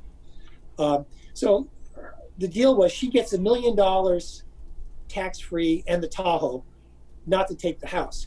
So I get the house back on my land for cost, and I get to keep all the furniture. So it came out to about $1.3 million or so. And I sold it to my client's sister for 2.4. And I got the interest on my money on the value of the land during the construction. So it turned out to be an okay deal, but it still goes back to like, do you remember how many people come in with like Joanna Gates's, the modern farmhouse thing, with the black windows and the pitch roofs, and it's basically a box with, a few little doodads on it and the porch in the front. And I've already told them, I said, that's already dated. And the problem is so many spec builders are now knocking that off, but the proportions are all wrong. Right. That, that's the new Wellesley, the non-gambrel house that's getting built right now. And selling for, $3 million in a neighborhood of, $1.2 million Porta Colonials surrounding it. So good architecture does sell. And good architecture, I think people will understand. Maybe they don't understand it right away, but they do see it. And as you say, people will know it's my house, even though it's not the same architecture all the time. So, is that helpful, guys? Yeah, do you think I feel like it's with respect to a lot that you've been saying with scale and proportion and kind of staying within the roots of architecture, do you think that the industry as a whole has to be kind of reinvented, or why are we not leaning on past principles to kind of create the foundation for the architecture that we're doing today? Well, I partly blame it on the architecture profession, number one. But also, as we well know in this political climate, there's the East Coast, there's the West Coast, and then there's the whole middle of the country. And there's the South. So the aptitude and the intelligence thinking about architecture doesn't encompass the majority of the country. People who live in central New York or Buffalo or Western Mass or Iowa or Oklahoma or Mississippi may not think about architecture very much. And the idea of spending money on an architect when a builder can say, oh, I'm going to give you the plans for free, and we're going to build you your house, and here it is. You don't need an architect. We're doing everything for you. That mindset is pretty much the norm in the most part of the country. So it's in the communities that have some sense of history, like Grosse Pointe, Michigan, that I really like. It's like living in the Truman Show budget, bubble. It's 6 miles from Detroit, downtown Detroit, on the lake. It's this fabulous community. All the car executives, built these beautiful mansions in the 20s and the 30s. My son lives on Lakeshore Drive. Edsel Ford, Henry Ford II's son, lives up the street. These beautiful architect design, houses that are all still intact, and the community's intact, and the schools are great. There are these pockets of great architecture that continue to respect what architects do. But there are many, many other places that really just don't. And the profession, when I was in architecture school, architecture was known as a rich man's hobby and a poor man's profession. And the sense of indentured servitude that, I'm an architect, so I can't ask for any money. Whatever you're willing to pay me, client, I'll just draw forever. And, thank you. That was the way of thinking. Architects, or you get the other ones. We're the elitist architect. We're the bow tie guys that will talk around, chronological delineation at our Harvard alumni club. And money's a dirty word, and we don't talk about money. We just do what we do because we're architects. And that's the way we think. And we don't associate with the riffraff, the builder people in those pickup trucks. They're like, no, we're in our Jaguars and we're at the club, and yes, that's who we are. We're architects. I mean, that was, read The Fountainhead. It's that simple. I mean, come on, that was the world. And women were not architects.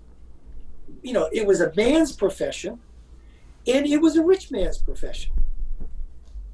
And even in my generation, now, we all went to strike in 1969, and this is before the internet or computers, and we shut the whole country down. My generation. So I came into architecture school, as you well know, not a rich kid. I was putting myself through school. But there were a lot of kids in my class that were of that ilk, that they were the silver spoon, and architecture was a profession that was hoisted upon them, that it was a legitimate profession, and that's, what you did.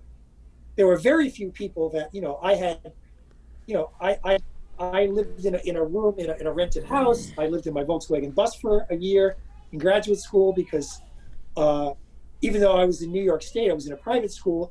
My New York State scholarship didn't recognize a fifth year as architecture school. So I go to my fifth year of design school, and I have no more money.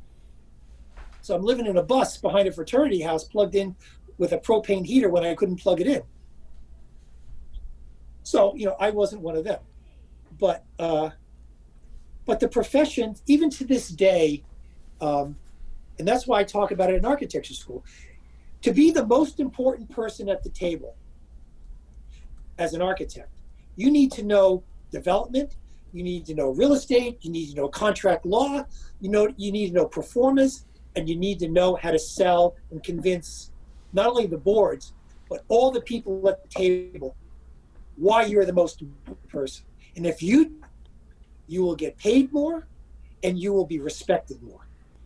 But if you sit off in the corner and twirl your bow tie around and not worry about the details, not really worry about how it really goes together, because it's really about the image of the outside, and not sweat like have to deal with Susie Housewife on her kitchen drawers. Well, you would have farmed that off to some kitchen people because that's what they do. That's the problem. But so your entire career and in everything that you've built to this point, it hasn't necessarily been original ideas. You've borrowed from the past, you've borrowed from tradition, you've researched details, you've spoken to other people. I think what always blows my mind is that everything that we need, that we're building, and sure, there is modern architecture and everything else, but the timelessness of traditional architecture is here for us, and we can still have those details, we can still integrate those details, and there's a cost associated with that. But the fact that there's so many younger people coming in who either want to make a name for themselves or want to create something that's their own rather than just borrowing from what everything that's been laid down before us always kind of blows my mind. Right. So what I say is, if you don't know history,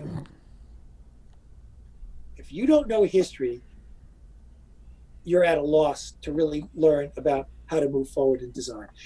Like, for example, doing a modern house is much harder than doing a traditional house. It's harder to build, it costs more money, and all the details, you can't hide anything with moldings and trim.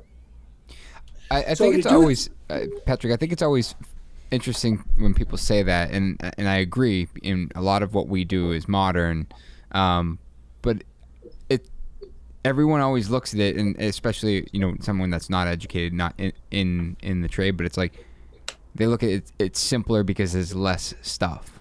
It'll be cheaper because it's less molding. But to do it right. Correct. Your tolerances are it's not so much hiding things with molding, it's being able to work with discrepancies, where a modern shadow reveal, you can't have a discrepancy because then it's in your face. Well, like, for example, if you want a flush baseboard, you got to put the baseboard in, you need to do your channel molding, and you need 2 layers of drywall to keep it all in the same plane.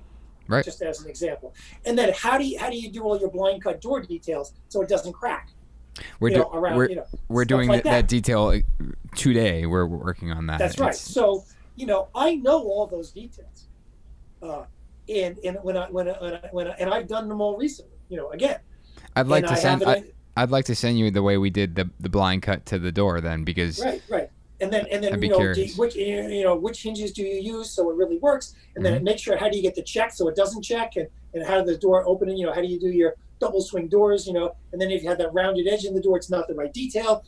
Yes, and part of what I learned was earlier in my career. I mentioned that I had done major projects. I also, in my own practice, for the first 20 some years, I did lots of hotels, both architecture and interiors, all around the country. We did all the Four Seasons hotels. So all of the millwork that you see in the Four Seasons hotels, those are those details that I developed, back in the what was that? When was that? Like early 70s, mid 70s. So like, I was working for a firm before Ben Thompson where Jutras and Nicholson. So we did all the original Four Seasons hotels in Toronto, Montreal, Miami, Atlanta, Las Colinas. And my job was the in-house architect to do all the millwork details on all these, 5-star hotels. That whole brand was just coming into place then. So Izzy Sharp was the guy who invented the brand, and we were the firm to did all of their architecture. So I learned how to do really, really specialty millwork details and match flitching and all the things that go with it, well before I even had my own practice. So I came from a whole different point in time. But I also learned about how to sequence spaces and the pre-assemblies and how do you create lobbies and lobby lounges and sequences spaces to outside dining rooms and all those things I've now put back in a much smaller scale in a house.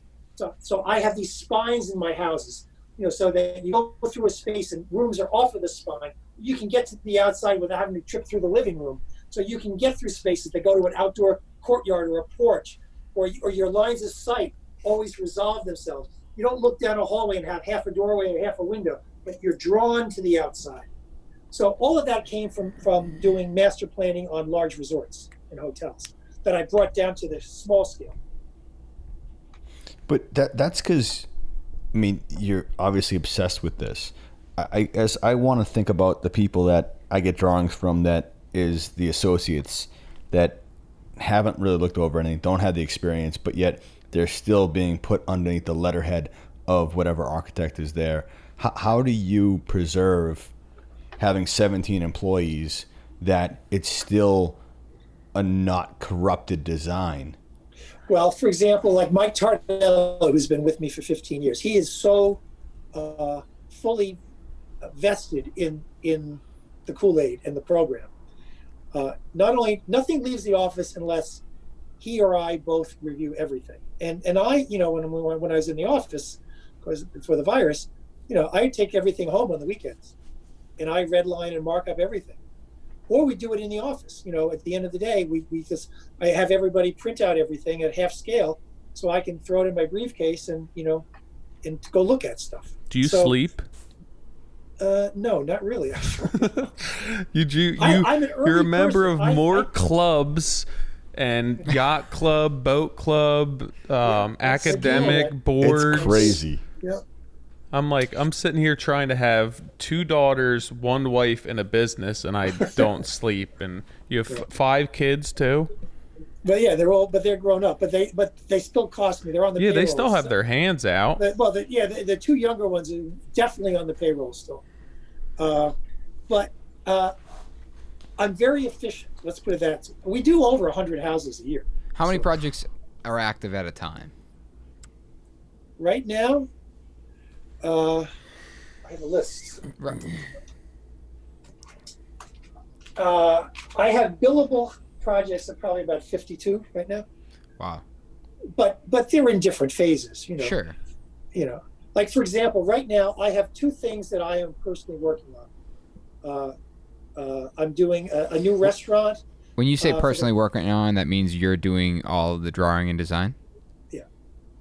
For a new restaurant, and rework the lobby and stuff at the Grosse Pointe Yacht Club, which I'm doing pro bono. But I'm doing it. And then I have another project in Wellesley that I'm taking the lead on. And then I have a job in Brooklyn. That's at my daughter's condo building that I'm doing a whole new roof deck for the condo association pro bono. So that's tomorrow is Yacht Club restaurant day. That's what I'm going to work on most of the day. It's crazy that there's no separation between personal and your work. No. Which the whole, when people have this whole hashtag craze of work-life balance, you're not looking for that. It's one and the same. And my wife says to me, don't you ever screw up, because you work in all the neighborhoods we live in, all the places we live. So, there's some truth to that, It's nice of her to remind you, though. Yeah, well, she's my biggest critic more than supporter in many ways. So, she says it's my job to keep you grounded, because, I've gotten a lot of accolades and, other stuff like that. And, she's like, I don't really care. She says, it doesn't matter to me. And I don't care what you do or you don't do, but just don't screw up. That sounds like Nick's wife. She better not be listening to this. Yeah. So, I don't know. I get up early because I'm a morning person, and I'm quick, and most of the things that I design are the first shot I think before I draw, and I draw in ink. So I think and I draw, and I draw to scale. A lot of architects do sketches and things, but then they try to give it to somebody, and what am I supposed to do with this? Nothing's to scale. So I draw to scale. I usually draw an 1/8 inch, even if it's a big house. But I'm thinking 3-dimensionally and finish at 1/8 scale. And with the pilot pen, I can draw a lot of detail at 1/8 scale. And then I'll take that 1/8 scale and I'll blow it up. and then I'll add another layer of detail on the blow up. Or I'll turn it over to my guys and we'll CAD it up, and then we'll go to Lumion and we'll make it all 3-dimensional, and you drive through the house and you look at everything else. But it's based on floor plans and elevations. So we're quite adept at 3-dimensional presentations and quick. So I just did a house on Martha's Vineyard. I designed it in about 2 days, sitting here, nobody bothered me. All on yellow trace, floor plans, elevation, luster to site plan, colored, rendered out, everything. Scanned it to one of my guys. We CAD'd it up. I looked at it a few times, making sure he didn't screw up some things proportionally. Sent it off to our renderer guy. 3 days later, we had 12 different renderings all done. The whole thing took 10 days, presented it to the client on a go-to meeting 2 weeks ago. Signed off on everything. We're already in construction drawings. Wow. So That is efficient. Yeah. we're very efficient, and I really have good people. And everybody gets to run, their own projects. I still, look at everything, but people take on a lot of responsibility. Sometimes I try to give them more than they're willing to take or comfortable with. And, I have a couple guys that are, in training to the next step up. But I have really 1, 2, 3, 4, 5. I have 5 really senior guys. So what you mentioned that you're almost 70 years old. You don't appear September 29th. Don't forget it. I'm putting it in my calendar. Hold on. The 29th. September 29th. All I right, don't know I what got date it it. is this year. It won't be a Macan. I but think that's I already have one. I don't need one. I think that's what's his name?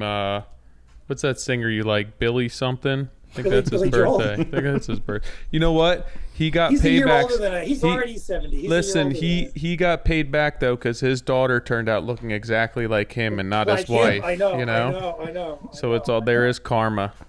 I know. Just like him. I know. So you don't appear to be slowing down at all. What's No. the end goal? Work so you can't work any longer? Well, I hope not to croak soon. Candidly, I mean, a couple of my mentors in life, passed away in their, mid 70s. Howard Elkis was 77, and Peter Steffian, I think, was the same. Patrick, I actually had the chance to meet Howard.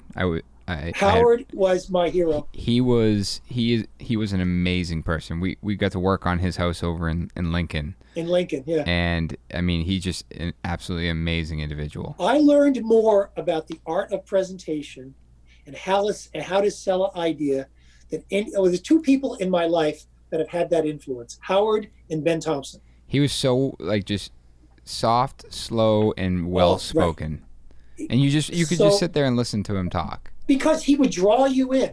Yeah. And so when he would draw, so I'll tell you the best why Howard was attracted to me was, so I was in charge of the urban design for this new petrochemical city in Jubail, Saudi Arabia, from scratch at the Architects Collaborative. And we were working for the royal family and Bechtel. We were actually a subcontractor to Bechtel. And for this whole 62 square mile city to be built from scratch on the Arabian Sea, we had to raise it up 10 meters because of the storms. And so all the principals in the project would all go to Saudi for like 3 or 4 weeks at a time. And I had a team of about 6 people working with me. And they wouldn't give us anything to do. They would just go. As long as we filled out our timesheets, they didn't really care. That's why the company failed. We were 360 architects, largest architectural firm in the Northeast at the time. So I go back to my train set mentality. I said, look, guys, we're going to build a whole model of the city. And we did. And we built it in 3 weeks. And we had lights in it. Everything from my train set days, I put into it.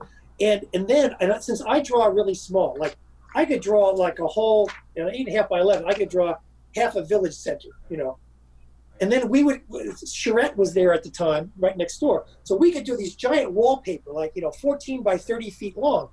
And I could draw palm trees till the end of my sleep. You know, I could draw them in my sleep. This is before computers. So I hand drew all these vignettes, like walking through the mosque to the marketplace, and how the village worked and the town centers. And we blew up all of these renderings all around the studio, giant wallpaper. And we made this phenomenal model of the town.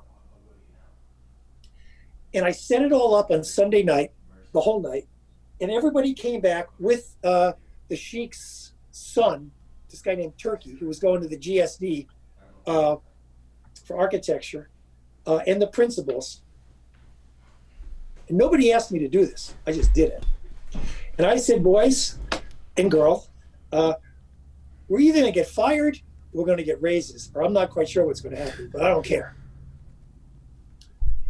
So they all walk into the studio.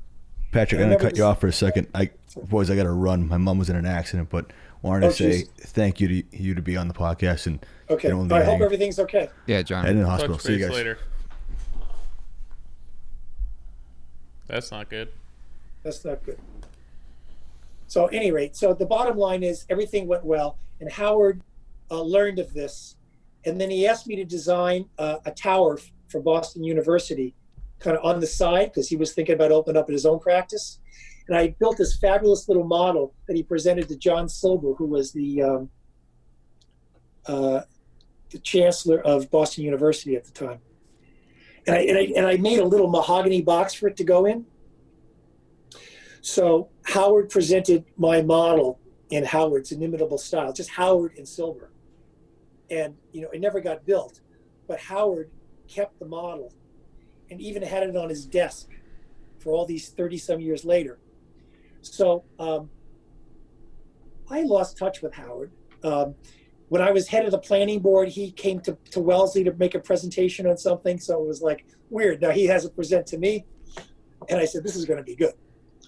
And he was typical Howard. He just won everybody over, romanced the whole story.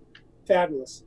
So about 10 years ago, we had just opened up this boathouse club that I designed in Edgartown, the Atlantic restaurant, kind of a new infill building. And one of the members of the club is an architect by training, but a real estate developer with the Related companies. And Howard was doing all that stuff in New York with Related. So he was invited to his house in Edgartown for the weekend, the summer, and going to dinner at my club that I designed. And I'm there with my wife and kids and at a big table, I don't know, like 20 people and friends.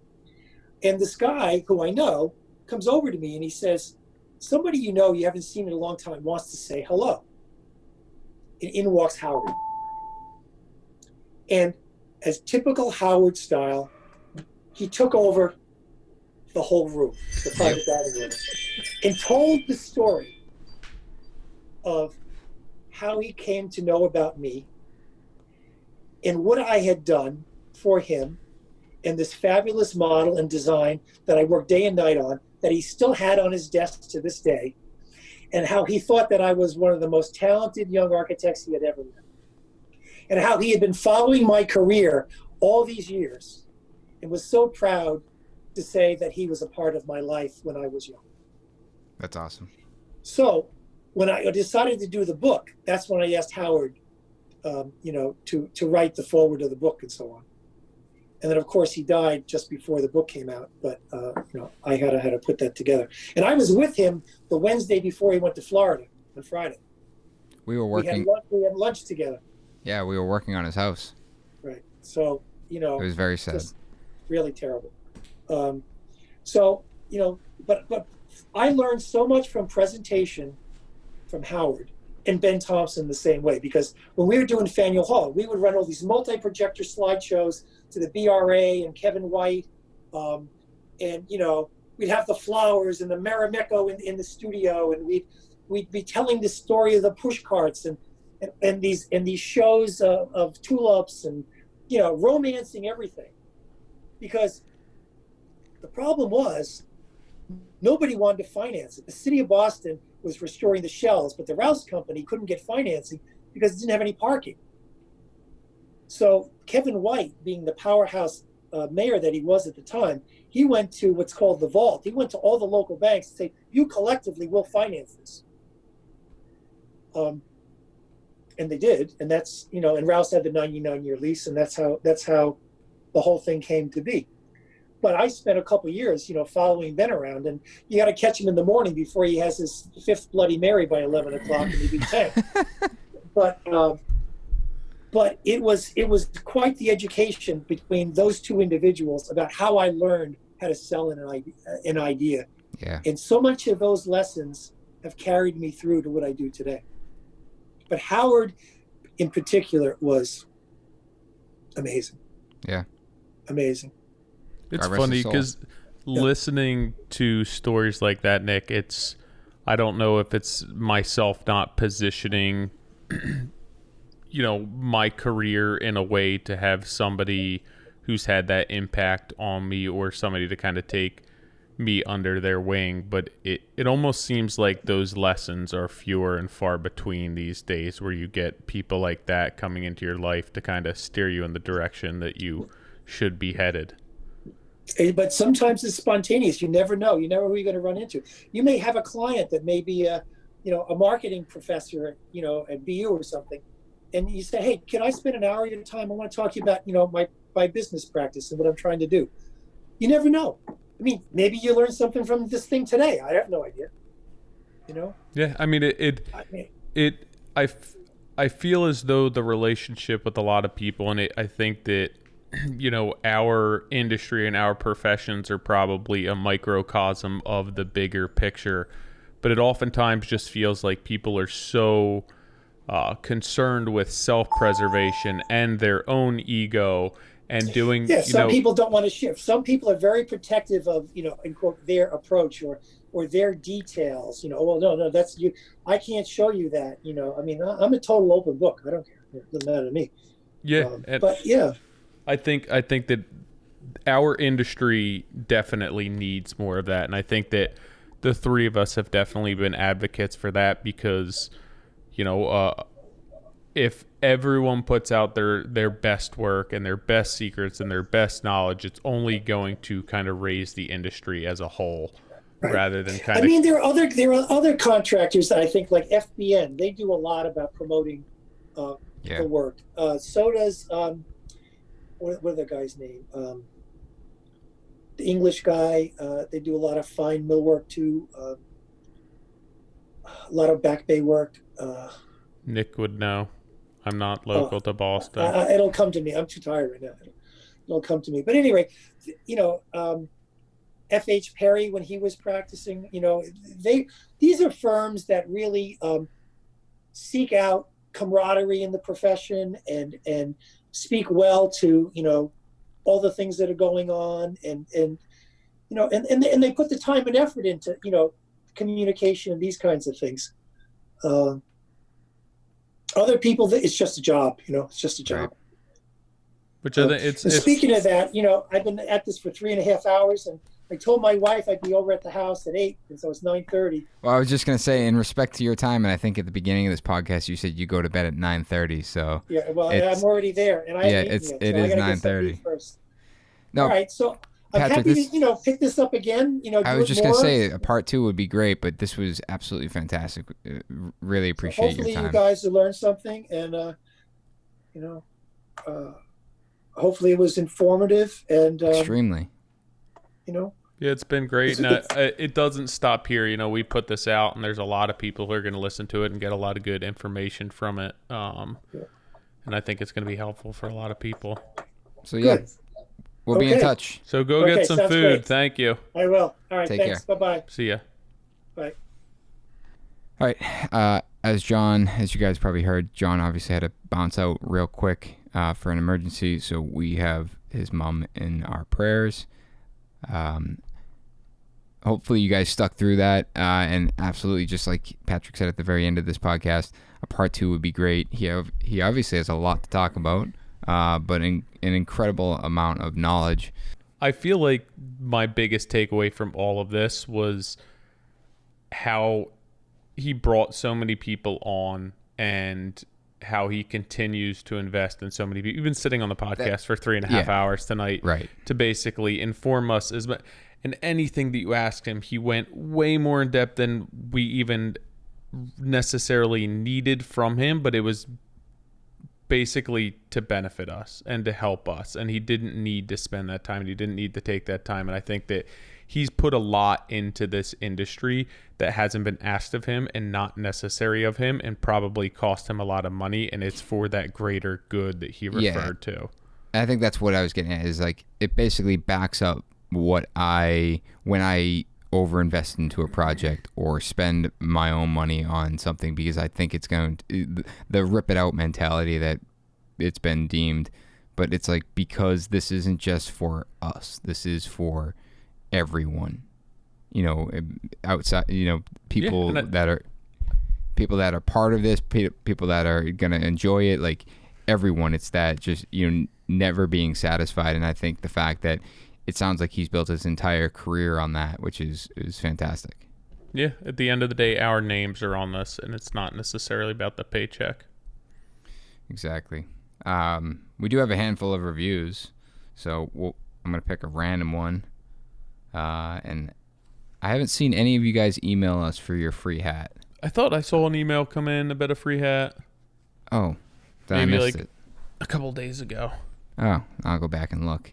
I got one here. Hey guys, I've been subscribed to your podcast for a while now, but recently started listening. Love it. Just got done with Justin Fink episode. I recently started my own little small carpentry company in Eastern North Carolina. Keep it up, guys. And then we get one from Square and Plum. I love the passion you all have for the industry. You guys are intelligent and bring great guests each week. Each one of you thinks differently, which makes the podcast even more interesting. The industry is so big and have space for everyone that provides quality work. As Patterson said, it's cool to be a contractor. Hashtag it's cool to be a contractor. I'm going to give the free hat to that guy. I like that hashtag. We should promote that. Yeah. Hashtag it's cool to be a contractor. So next week we have Ben Uyeda. I'm gonna mess it up. We're gonna have to have him say it a bunch. Yeah, just so like we'll practice it a handful of times. But he's on the next episode, and we are gonna dig into a topic that we touched on today about architecture, and then how it's really driven around more expensive homes, more expense up front, and how and what he's done to shift that to be obtainable by all. So see you guys next week. Also, I guess will this come out next week? They'll hear this Monday. So when is it? Thursday? Next Thursday. Yeah, Thursday at noon Eastern time. Which is, we're definitely not prepared for this. So the 18th at noon Eastern Standard Time, we're going to have a live webinar type podcast with Royal Building Products. We're going to be talking about COVID. Yeah. And the industry outlook. And then we'll be able to field some questions, take some live questions, and if we don't get to all of them, right? Yeah, and if we don't get to all of them within that hour or whatever we're kind of allocating towards that, we'll probably hop offline and answer the rest of them for people to follow up. But we'll be recording that and releasing that as well. Yeah, you guys will see the link to register, but if you guys need it, it's going to be in the description below the podcast right here. And hopefully we'll see you Thursday. Thanks.